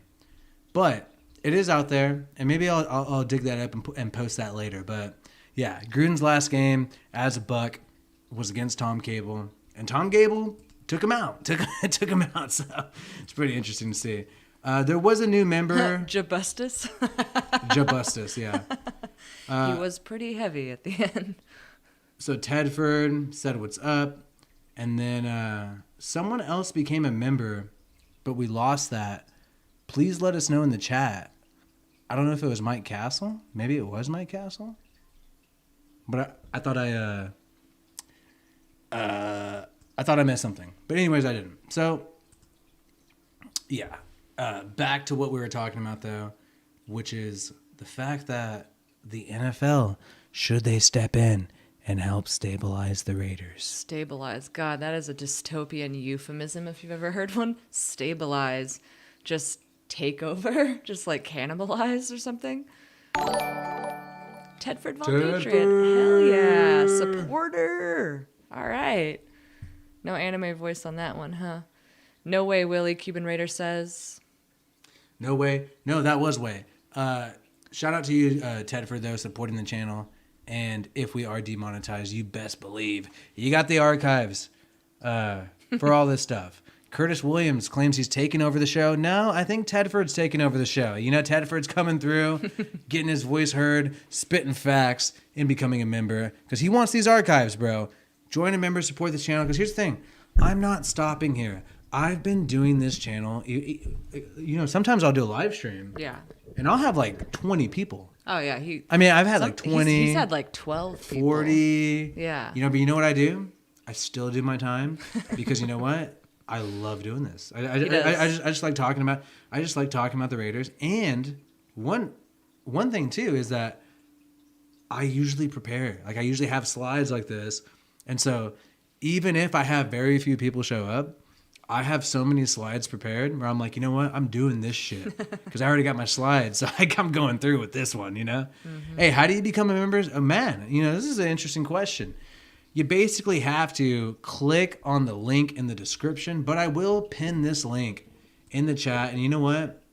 I've been kind of lazy by not doing this the right way. I should have done this the right way, which is I should have just had this link in the description for you guys. So let me just get this here. I'll grab this link for you. That link's not working, but we'll go ahead and grab that. And we'll pin that in the chat box. No wonder you don't have more members. Oh, you want to help out with the show? Because you know what? You're not really helping out too much. So you're just in here talking crap. So I am getting drunk, yes. Willie into the Raiders. Please don't bring back has-beens. The Raiders need new blood. Look at the Rams. Look, Gruden's not a has-been. Gruden's somebody who's never had a shot. And I want to check out this poll because we had this poll Never going. had a shot. I don't know about that. What do you mean? Well, never had a shot this no, look. Since 2018, since Gruden was hired, and I brought this up, in a recent video because I'm pissed off. Okay. I brought this up in a recent video. Why has the media always talked crap on Gruden? Have you guys ever heard them say anything positive about Gruden? Why has it always been like that since he returned to coaching? You think they'd like the guy returning to coaching? That's totally true. You think a Super Bowl winning coach who was one of the most popular ESPN personalities returning to coaching? You think that'd be a media dream story for the NFL? But instead, they crap on the guy. Now, why is that? Maybe it's because he calls Goodell a P word. You know what I mean? I think that's it. A P word, an F word, yeah. So we got the poll. The way you vote is in the chat. Exclamation point, vote yes or no. Should the Raiders rehire Gruden? Because you know what? If Gruden wins his case, or even if he gets a settlement, the NFL is pretty much admitting we screwed up. Yeah. If they give him money, that's an admission of guilt. Yeah. Not technically, but, So he should be, in my opinion, he should be allowed to go coach maybe the Lions. Maybe he should go coach the Falcons. There's tons of teams that would love Jags. I think a lot of teams would freaking love to have Gruden. Yeah, I guess it just depends on. I don't know. It's really hard to tell if there are people who are actually anti-Gruden or if it's just all the people with the money in the television shows are all on the same page. And then they act like they're reflecting popular opinion, but I don't think they are. Yeah. I don't know, though. I really don't know. Especially after a game like this. A lot of fans are anti-Gruden, especially when all that stuff was going down. Like, people were piling up on him, so it's hard to tell. So I only got 21 votes. I want another vote. I want one more person to vote because you know what? I'm gonna go ahead and vote. I'm gonna do my vote. I'm doing my vote. You're rigging the vote. I'm rigging the vote. I'm only gonna vote once. I'm voting yes. You know what I mean? I'm voting yes. Saw that coming. Yeah, we saw that. I just vote no randomly. Wouldn't that be funny if I just said no? You're like, actually, I've switched course. Does Gruden want to come back? Just honestly. I mean, Gruden, if I was him, I don't know if I'd want to come back at this point. But stabilize. So we've talked about this. Stabilize, yeah. What does this term mean? It's like, and Peter King had this too. So here's Connor Orr. This is Sports Illustrated talking about this. The NFL should step in and help stabilize the Raiders. This is after the Damon Arnett thing and the Ruggs thing. And the point behind this is to say, let's get Jeff Bezos to take over the Raiders, right? I mean, they don't want Mark Davis to be the owner of the Raiders. I made a video about this before that said that, and here a Broncos reporter reported this, and he's not like some guy who has any incentive to make this up. And he's a deep NFL insider. And I showed this in my video. The NFL is out for Mark Davis. You can check it out on my channel. Davis believes that the NFL wants him to sell the team. That's what Mark Davis believes. And why would we disagree with Mark Davis at this point?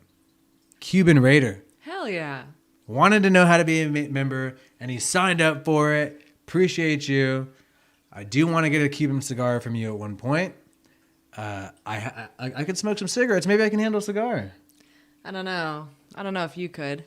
I think I could. Oh, you think you could? Okay. So I'm a chain smoker. You're a chain smoker, so you can handle. No, I take like a couple months off every now and then. Okay. Yeah. Here's the thing, though. Prior to the Vegas move, Davis was the poorest owner, and he inherited the team. And here's the thing: when we talked about this, which is the fact that the NFL knew about these emails in June, after the Washington football team investigation that happened, a ton of owners met up and talked about the Washington football team investigation, made a decision on it. Mark Davis was not invited. I'm sorry. Yeah. Yes. Put a pin in that real quick. I just saw a comment. I think they're just a bunch of Chiefs. The Hefe is in here, but there are a couple other people. This one comment, the Raiders screwed themselves by doing laps around Arrowhead. That's how they screwed themselves? What are you talking about? That's just Chiefs talking shit. Well, no. The Raiders screwed themselves by doing laps around Arrowhead. Around Arrowhead. Mahomes. Mahomes, like Sherlock Holmes. Yeah, and like my Holmes, like mine. And then we'll spank the Raiders every time. I don't know why Mahomes wants to touch. Unless the Raiders win. Why does the Raiders want to touch? Happened recently. Why does Mahomes want to touch our ass? Why would he want to spank us? Okay. All right, we got to move on. Cigars are great, Willie. Makes you feel the roots. All right, there you go. Right. And I need to fix my roots. I have a lot of friends that smoke cigars. He thought that you just light them and then you don't actually smoke anything, that it's all for... you have a Juul here? I want some. The Super Bowl, Mahomes got no favors. Yeah, against Brady. yeah. What? Mahomes got no favors. Oh, do you not see the other guy who's playing? It's the Justin Bieber of the NFL. I mean, that's who he's playing. Justin Bieber of the... That's pretty funny. Okay, so anyways... Is it because he looks young or like a chick? Or both? Maybe both. But, I really do think, and then if this happens, okay... If Mark Davis just straight up, and I think after the Gruden lawsuit, if things don't work out if things don't work out in favor of justice, if they don't, right, there's a chance that Mark Davis does sell the team. Yeah. Because Money wins. And money and power does win. he really want to deal with this in his life? Although it's his dad's team, bro. Yeah. And it's one of the original NFL teams. It's pre-NFL. It's an AFL team. It's an American Football League team. And it's like, it's the blood of the family is still in it. The NFL wants to take the family out of it. They would much rather Jeff Bezos on this team, man. And people are mentioning in the chat, people like Rob75, the fact, and then Old Man Raider, I don't know if he's here, but he was spitting some facts in the comments. Check out Old Man Raider in a lot of these comments. I don't think he's here tonight, but you know, the lawsuits that happened with Al Davis in the NFL, it's weighing on us today. Gruden, his attitude towards Goodell, it's weighing on us today. And I think that the NFL will not be content with the Raiders, and they won't be favorable to the Raiders unless they get Mark Davis out, or unless enough people are so frustrated with it that they have to start being have a semblance of fairness. Yeah. You know what I mean, in this game. But honestly, at this point, it's been so compromised. How can you expect fairness at this point, really? Yeah. And then so many people went along with it. They're like, we were told this person is a thought criminal. We agree moving forward. It's like, all right, I guess people roll over pretty easy these days, cowed into silence. But anyway, all right. Someone was talking about the whole defense, offense, who lost the game. Do you want to rehash that again? I don't know, but they might have come in more recently because you've been going on for a while now, right? Yeah, we're almost on 2 hours. We got 23 votes so far for this poll. Make sure to keep voting on this poll. I'm going to keep this poll active for quite some time. We'll see what the results are. I think the Raiders are still going to win some games. I do believe that the Raiders will still make the wild card. However, I personally don't believe they're going deep in the wild card. I hate to say that, but I do think that even if they are doing well, not going to get the benefit of the doubt. And here's the thing. We have not seen the game footage, so we really don't know how lopsided this game is. We only know through the Crosby situation and through, every game, in my opinion, is lopsided for the Raiders if you don't have your head coach. Florio, Pro Football Talk. This is back early October. I think he's singing a different tune now. Florio has seemed, and Pro Football Talk has seemed to be on the side of the NFL, saying that Gruden's playing the victim card in this lawsuit because you know what? They didn't expect Gruden to actually go through with the lawsuit. A lot of people didn't expect that. They thought that Gruden would stay silent. They thought that he would just play nice to hope that one day, maybe 5 years, he's young for a coach, 58, down the road, he can come back in the NFL. Instead, Gruden's taken the aggressive side. He's taken the Chucky side. Big surprise. Yeah. I mean, it is a big surprise. It is a big surprise. I wasn't that surprised that he's fighting back, personally. But a lot of people thought he's going to be quiet until he can come back in. Yeah, that's true. The league knew about Jon Gruden's emails no later than June 2021. By waiting to bring the situation to a head in early October, the NFL undermined the Raiders' competitive interests and compromised the integrity of the and so entire shortly season. after this, Chris Sims was like, oh, dude, you're going to be, sweeping floors at Walmart soon if you don't stop talking like that. And then sure enough, he changed course. So, all right, so let's talk about the numbers from the game. We can talk about that a little bit. Why not? Yeah.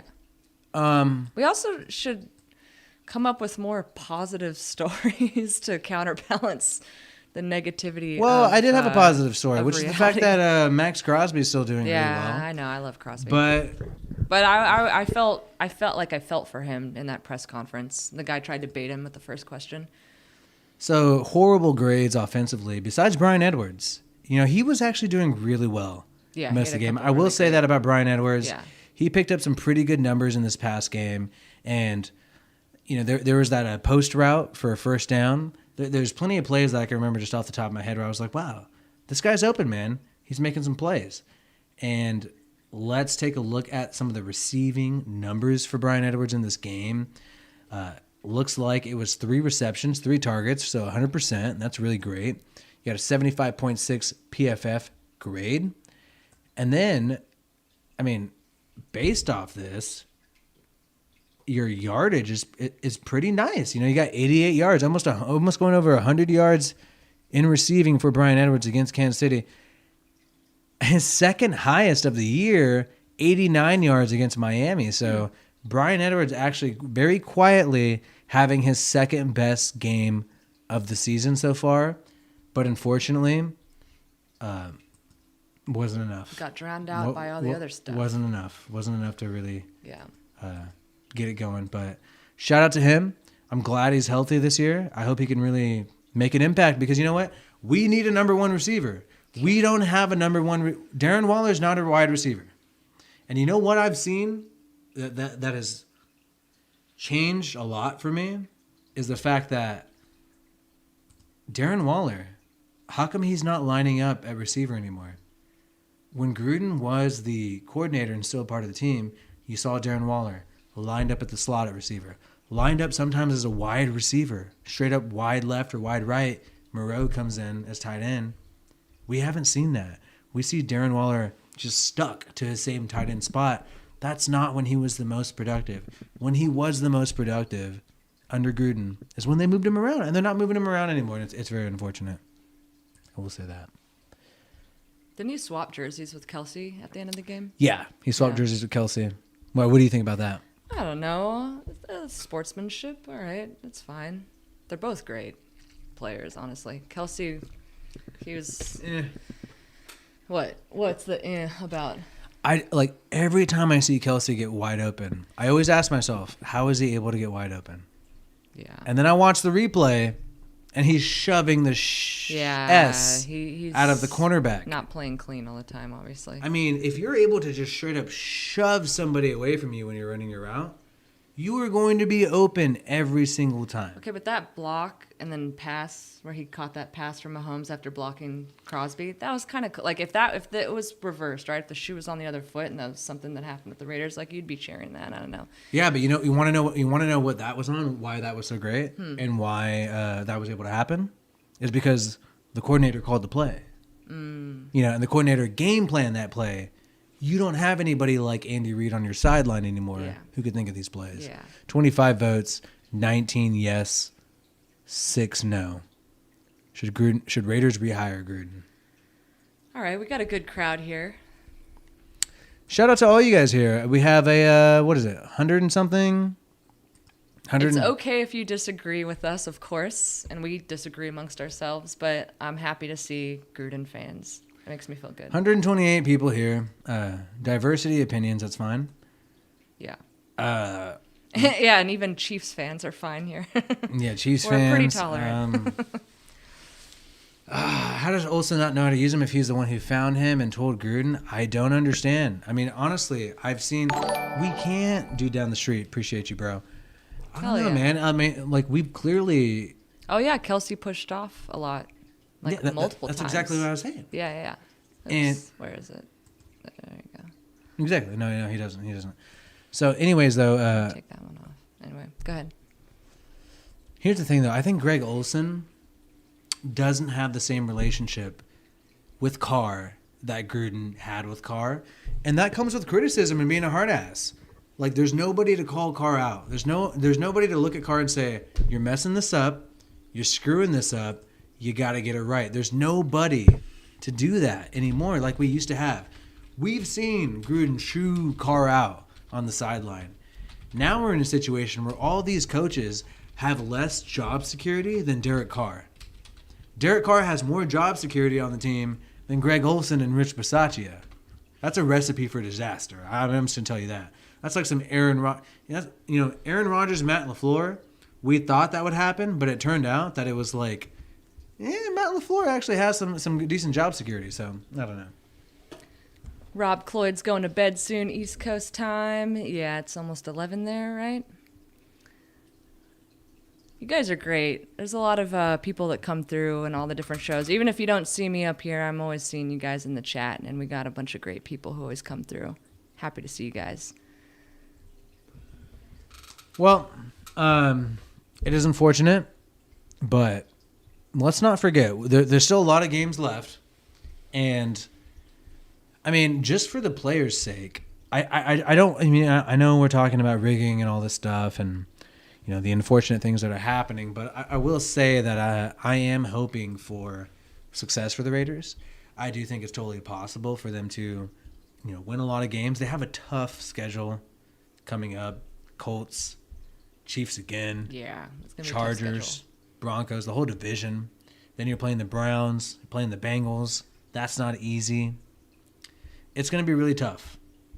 And wild card. Someone saying it's a pipe dream. You can say it's a pipe dream, but you know what?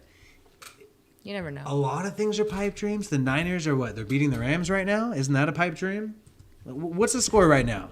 49ers versus Rams. Prior to this, it was known that 31-10. Wow. 31-10 with OBJ and Von Miller. The Rams are losing with OBJ and Von Miller against the Niners. Wow. I kind of want. We should watch this game. Where's the? I wasn't gonna watch it, but we should what was actually the point watch it. spread? What was the point spread? Obviously, the Rams are the favorite, right? Yeah. But only by 3.5. That's actually pretty crazy. Interesting. I think it's because of the Robert Woods injury. So, what I will say is that anything is possible, and I do believe that. Yes, the NFL is against the Raiders. I have a lot of information about that, but I do believe the NFL is not going to totally turn their back on the Raiders because they don't want us to get too pissed off. They still need us a little bit, right? Now, do I think they need us for home games? Well, it's turning out not so much. Maybe against some crappier teams, yes, they do. But I will say, I do think the NFL has an interest in letting the Raiders compete in the wild card. I don't think they're going to let us go to the Super Bowl, obviously. And I'm just being completely honest. I know that could be a downer, but I'm going to give you guys sober analysis every single week. That's just kind of what I'm trying to do. And because you know what? I wish, like, I started a YouTube very recently. This year, yeah. And it's because I wish there was someone out there saying what I thought. Yeah. And so that's why I am doing this. And I will say that there is a shot. And do I think we'll have a new head coach next year? Yes, I do. Do I think we'll have a new quarterback next year? I don't know. I think it depends on how the rest of the season turns out. But I will be here to read between the lines and tell you what's going on. Wi-Fi Willie, get with the comments. What comments? Can you guys say something interesting? Say something interesting. Hey, God, lay off. I'm just saying that. Maybe he's saying with his comments. There are plenty of people giving interesting comments. Man, you get rude when you're tipsy.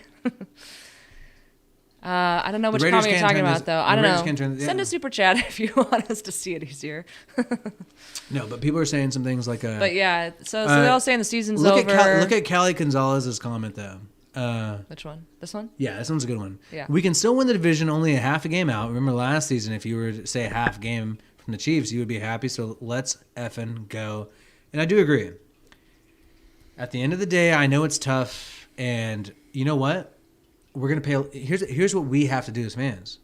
We have to pay close attention to these games. We have to pay close attention to the Chargers game, pay close attention to the Chiefs game, and say, hey, we're not going to just sit here and just say like, defense played bad when Crosby's held every single play. You know what I mean? Got to be vocal. Yeah. And it is true. The Raiders can make it even with the Chargers. The Raiders can make it even with the Chiefs. And it's totally possible. It's possible. You got to keep your chin up. And you know what, though? You also got to root for the players. The players are going through a lot, man. They did not choose this year. They did not choose for things to happen this way. Man. Yeah. Renfro did not choose for things to happen this way. Crosby did not choose for things to happen this way. Unique Ngakoue did not want things to happen this way.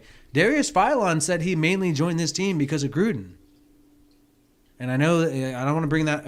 Okay. We're not talking about Gruden anymore. I'm not going to talk about Gruden anymore tonight. Okay, I'm going to put the cap on that right now. But I will say that I think we might have a new head coach next year. I think the coaching staff. I mean, Mark Davis. I just don't know. What would you do? What would you do if you were Mark Davis right now?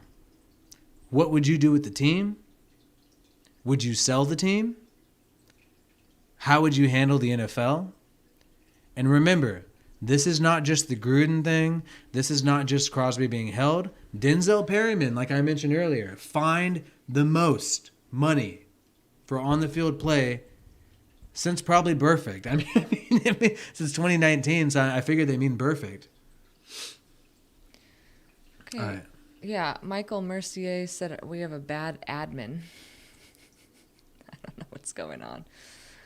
Honestly, we got a lot of people, so just if you really have something that got lost in the stack. So Carlos says if he was Mark Davis, he would sell. Sell, interesting. Yeah, I mean, you know what? So here's the thing. Do you want to fight or do you want an easy life? You can chill. You could have your sugar babies, go to P.F. Chang's with them, fill them up, hang out. I mean, that's what Mark Davis does. Oh, yeah. Are they, Yeah, I was like, Mark Davis is so the chicks? Yeah. Mark Davis is going to have the sugar babies, take them to P.F. Chang's, have a good time. I don't know if they're going to P.F. Chang's, but I he think I see your point. No, he goes to he does? That's a thing. He goes to P.F. Chang's. That's like a thing that you guys know what I'm talking about, right? Yeah, Mark Davis. He's always at P.F. Chang's. Oh, Yeah. I didn't know that. Yeah. So it's like his favorite place. So It's a good restaurant. I mean, it's expensive Chinese food. But it's really good. Family But here's the style. thing, though. He can't exactly Chris Gang. Mark Davis ain't selling the radio because that's his. Here's the thing. Yeah. That's why he's holding on. He's not, in my opinion. Mark Davis doesn't appear to be that into football. I feel like he is pissed because he hired Gruden to just take over this team so he can just chill. Because Mark Davis said his dad's biggest regret was trading Gruden away. That's what Mark Davis said by talking to his own dad. And so he, you know what? He gave Gruden a 10-year deal. And I said I wouldn't talk about Gruden anymore, but I'm not talking about the Gruden thing. I'm just mentioning the context of the story. I'm talking about Mark Davis right now. And so... Wait, look at this comment. Wait, I got it. Richie Incognito, head coach.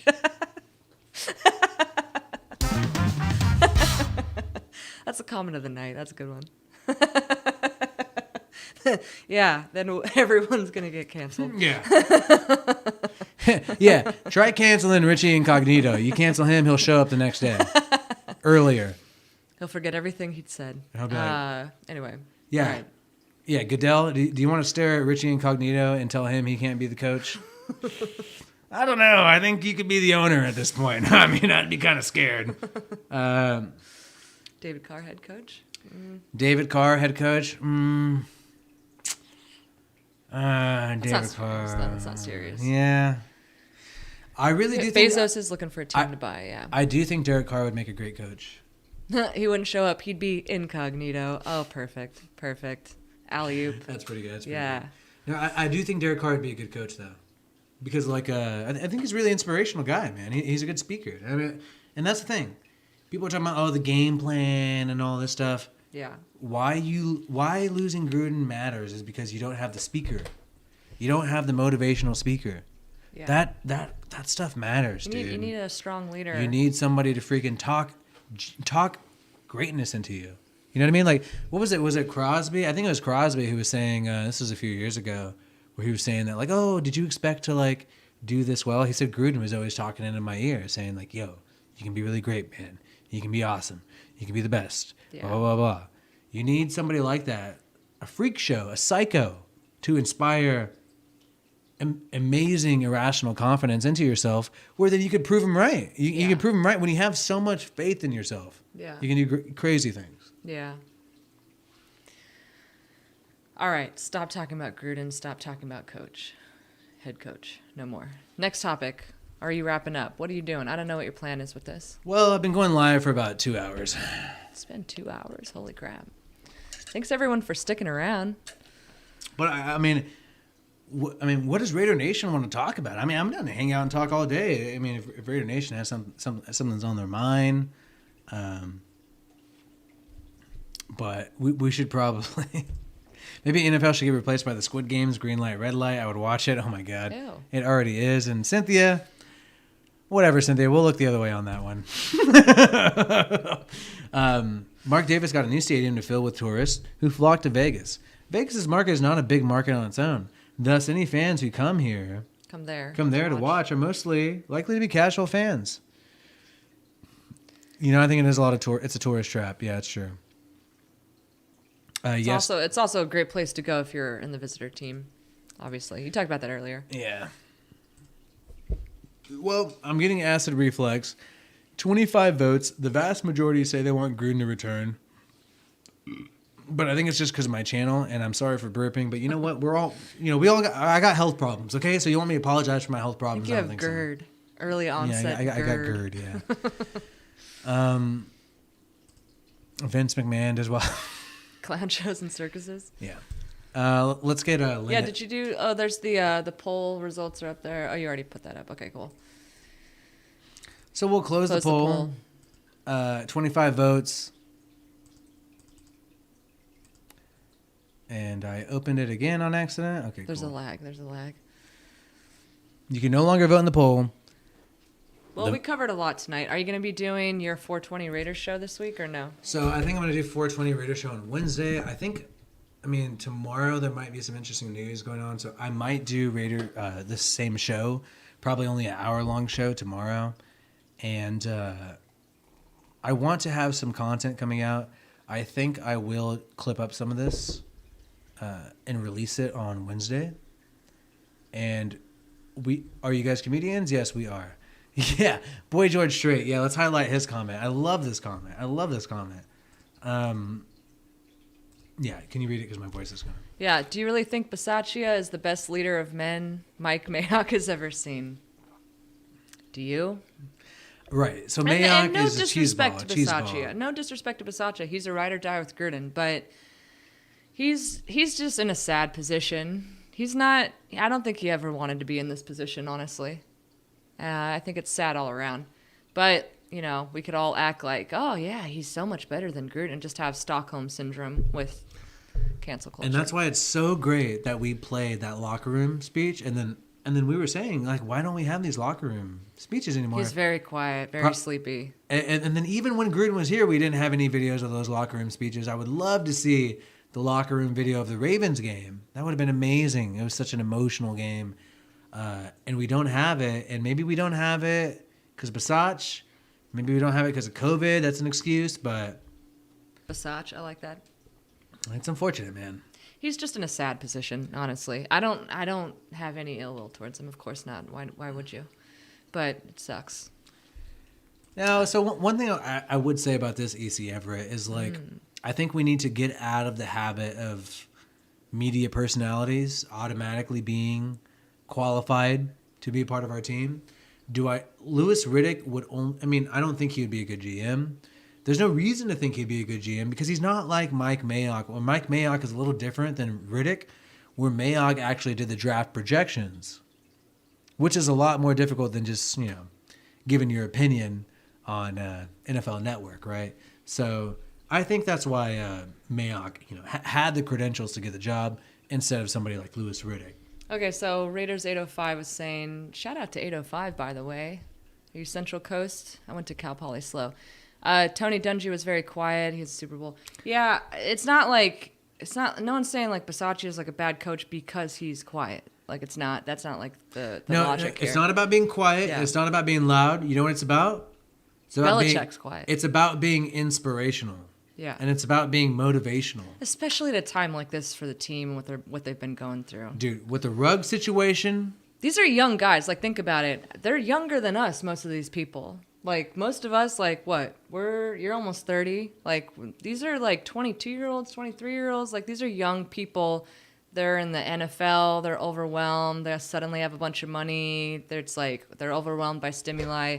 They need someone to, like, be a strong leader and to help direct them and to give them solid advice and to share their wisdom. That's what these people need. I'm just like, that's how this shit works. Stuff works. Man, I did it again.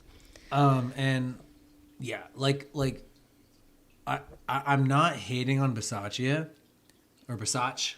I don't know how I want to say it, but like, what I will say, I'm just commenting on the absence of Gruden. And I think Bisaccia would like Gruden to be there too. Yeah. Yeah. That's really what it's about. No one's disrespecting Bisaccia and saying he's like not up to the job. It's just there is a Gruden-shaped hole in this team right now, and not a lot of people are saying it out loud. And I think that's what Willie's trying to do. But I think you have said that over and over and over again at this point. It's been 2 hours, so we got to move on to another topic. So what I will say is Derek Carr. So here's what I want to ask people. I'm going to actually start another poll, and this is the poll that I think like this is what everybody's thinking, and then me. I mean, I'm trying to have a higher level of conversation about the Raiders, but if you just go on social media, if you go on Reddit, if you go on Twitter, what is everybody saying after the game? Should Derek Carr be the Raiders quarterback? You know, There's some people in the chat talking about Mariota earlier. yeah. No, there's people in the chat. So I was just saying, it's like, is Derek Carr the future? Is what I want to ask people. Is Derek Carr the future? Yes or no? Because if he's not, and we're gonna get a whole new coaching staff. And for me, like I'm a huge Derek Carr fan, and so, and then even I am saying, you know, I mean, I question whether or not You have to hit no. You put yes or yes. See? No, Freudian slip. No. Oh, okay. You don't know how this works. But what's it called? Oh, that's how. Oh, so you have to be a computer programmer to do this. So basically, I want to ask you guys, like, is Derek Carr the future? Yes or no? Because a lot of people are saying if we lose against the Bengals, you might as well start Mariota.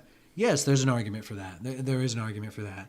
I mean, if you're going to get a whole new coaching staff, typically they get their own quarterback. And so when Gruden stuck with Carr, it was like, wow, you know, this is awesome, right? Like, he came in, didn't blow it up, stuck with Carr.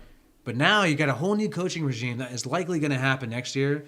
You likely won't have Olsen there. You likely won't have Cable there. You likely won't have Bradley there. Usually they blow it all up. I like Derek Carr. I mean, I personally like Derek Carr, but I don't know how much money he's going to command. You know, he's on his second to last year of the contract. And, you know, how much has he held back by the Raiders so far in his career, to be honest? And then I know I sound like a Carr stan, you know? But how many rebuilds is this guy going to have to go through? Like, really?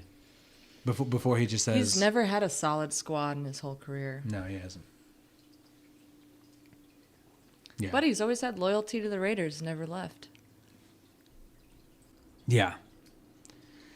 Yes, we got 4 votes. I want to know what you guys think, though. I mean, this is an important topic because a lot of people are saying if we lose to the Bengals, you might as well have Mariota just straight up play.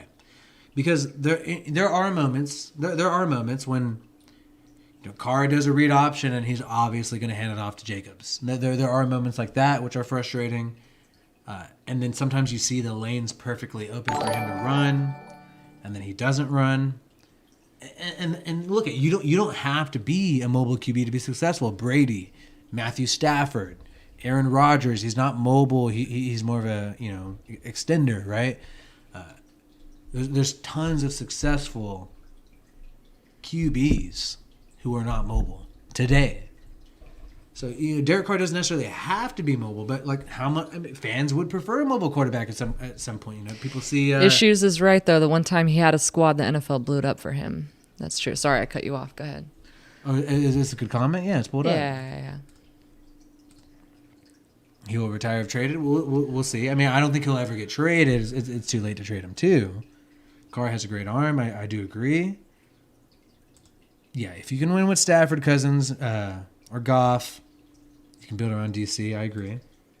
Oh, they're saying if Rob 75, if we don't make the playoffs, we move on from Carr. I've heard that before, but you never know. Yeah, Jacobs too. Do we let him walk? Because here's the thing. We got one more year with a lot of these guys. 2022 is going to be a crazy year for the Raiders because Crosby's on his last year. Farrell, so is Jacobs. You know, Renfro, Moreau, they're all in their last year in 2022. What does the future hold for them? Drake will be on his last year too. And O-line, especially Leatherwood, needs to stop false starting, kills the drive. Oh my God, I know. And they're trying to convert that third. Or no, it was fourth and. No, it was a third down. No, when they were trying to, it was like early on. Oh yeah, they were going to go for it with Mariota. Remember they brought Mariota in. I thought they were going to. I mean, they were definitely going to make it, and then Leatherwood with this false start. Yeah, they were going to go for it on 4th down, and then they brought Mariota in. Carr lined up at wide receiver, and then Leatherwood went false start. Boom. Yeah. Let's just punt it. By the way, did we go for it on 4th down too much? I feel like we went for it on 4th down a little too much, or we didn't go for it on 4th down. There's the Versace is a special teams guy. He seems like he likes punting too much because he's special teams. 4th and 2. 4th and 3. You're playing the Chiefs. You're losing. Go for it. We had 2 4th down attempts. We should have had 5, in my opinion. Yeah, definitely. And then here's my biggest, and I'm gonna go full screen on this one. My biggest problem with the game is 10 minutes left in the game. We're at midfield. Yes, it's 4th and 5. You're probably not gonna make it. But what does Bisaccia do? He punts the ball away. 10 minutes left in the game. You're down 3 scores. You punt the ball away. You just lost some fans. You just lost some fans who paid money to go to that game, and you gave up. You decided to punt. You didn't go all out. Who cares if they rack up the score? They racked up the score anyways. But you didn't go for it. 4th and 5, midfield, 3-score game, 10 minutes left. Then the game was over. You pissed a lot of people off doing that. I don't know, the first few drives of the game, too, with the Raiders, they seemed like kind of already sort of timid or demoralized, and they never really got their groove back. They never really seemed stoked. I mean, of course, Crosby is always the exception, and of course, Edwards had a couple great catches, but they didn't, I don't know. It wasn't like the first few games. It wasn't the same energy as the first few games. Well, everybody, we got to wrap up. We've been talking for a while. I think I need to relax. But I've had a lot of fun talking to everybody. You got to close the poll first. I got to close the poll because I want to see what people say. Yeah, let's close the poll. Is Derek Carr the future? Overwhelmingly, We only yes. had 5 votes. But it's only 5 votes. Oh, Well, let's crap. go to share scene. Oh, here, I got Yeah, this you one. do it. So, and we keep having a lot of new people come, but you know what? Watch the beginning. I'll be putting chapters in this video. If it does get demonetized, though, I'm taking this video down and it's only available for members. So, and that honestly, that happens a lot. So, I swore a lot earlier on accident. You make your own choice, right? So, 6 votes so far. You can vote in the chat. Just type in the command in parentheses. And we'll have this open for one more minute as we conclude. We're going to play the Bengals this week. You don't see the poll. It's on the screen here, Arlen Howland. And you can vote with the instructions above. Rob Cloyd. You got to put the exclamation point next to vote, bro. Curtis Williams, good dookie, bro. 100-100. Appreciate you, Curtis. Oh, man. Watch my tweet. I want to break down Raider 7528. You know, here's the thing, though. I got a membership program, and certain members, producers, can force me to cover certain topics. You're my producer. So there's that option for a lot of people. And Jesse Rodas voting. Shout out to you guys. Derek Carr, is he the future? Now, we are playing Joe Burrow and the Bengals at home. I'm thinking about going to that game. I think it might be a victory. I don't know if I want to pay the money, though, at this point for Raider games. NFL some money. Yeah, I don't know. And I do think we have a shot because I think the NFL likes the Browns and the Steelers or the Ravens for AFC North. I don't think the Bengals are going to be contending for a playoff spot this year, despite the fact that they were very, very hot in the very beginning of the year. And I will say that I think the Raiders do have a good shot. But in the future, down the road, I'm very interested to see how we do against the Chiefs and the Chargers. Either way, I got content that I'm dropping all the time. I just might even stay up till 4 in the morning tonight and just drop something tomorrow. Who knows? I just might even do that. You probably will. And I really hope you guys subscribe. You know, stay up to date. And honestly, just even if you don't want to subscribe, keep looking back. If you see a Willie thumbnail, check it out. I might have something to say. And even if you don't like what I have to say, here's what I'm saying. If you don't like what I have to say, tell me. I want pushback. I want feedback. If you're a Chiefs fan, tell me about how the refs rig it against you. Because I had a lot of people are saying that today. I had a lot of Chiefs fans say that. No, I'm a Chiefs fan, and the refs rig it against us, bro. And I'm like, really? Please send me whatever drugs you do. Mahomes always has like 10 years to throw. Yeah. Give me a break. All right, so 10 votes in the poll. Cynthia May, go Broncos. Okay, so that makes sense. Okay. We figured it out. We figured it out. We figured it out, everybody. Cynthia May, why she's so bent on cancel culture, is because she's she ended up being chill though. She's a nutty Broncos fan. Just because you're a fan of another team doesn't make you nuts. You got to be nuts to think that Drew Lock was a good quarterback. And if you thought Drew Lock was a good QB at a certain point, you're a psycho. I'm playing with you. He's playing. F the donkeys. No, I'm being serious. He is actually serious. But I'm nice. Okay, Chiefs get Green Bay, no Aaron Rodgers. True. Cynthia exposed Jay Oaks. You're right, bro. She is exposed. What? We got the receipts. Raiders have no chance against the Cowgirls. There's a lot of negative energy. Hey, the poll is closed. Derek Carr is the future.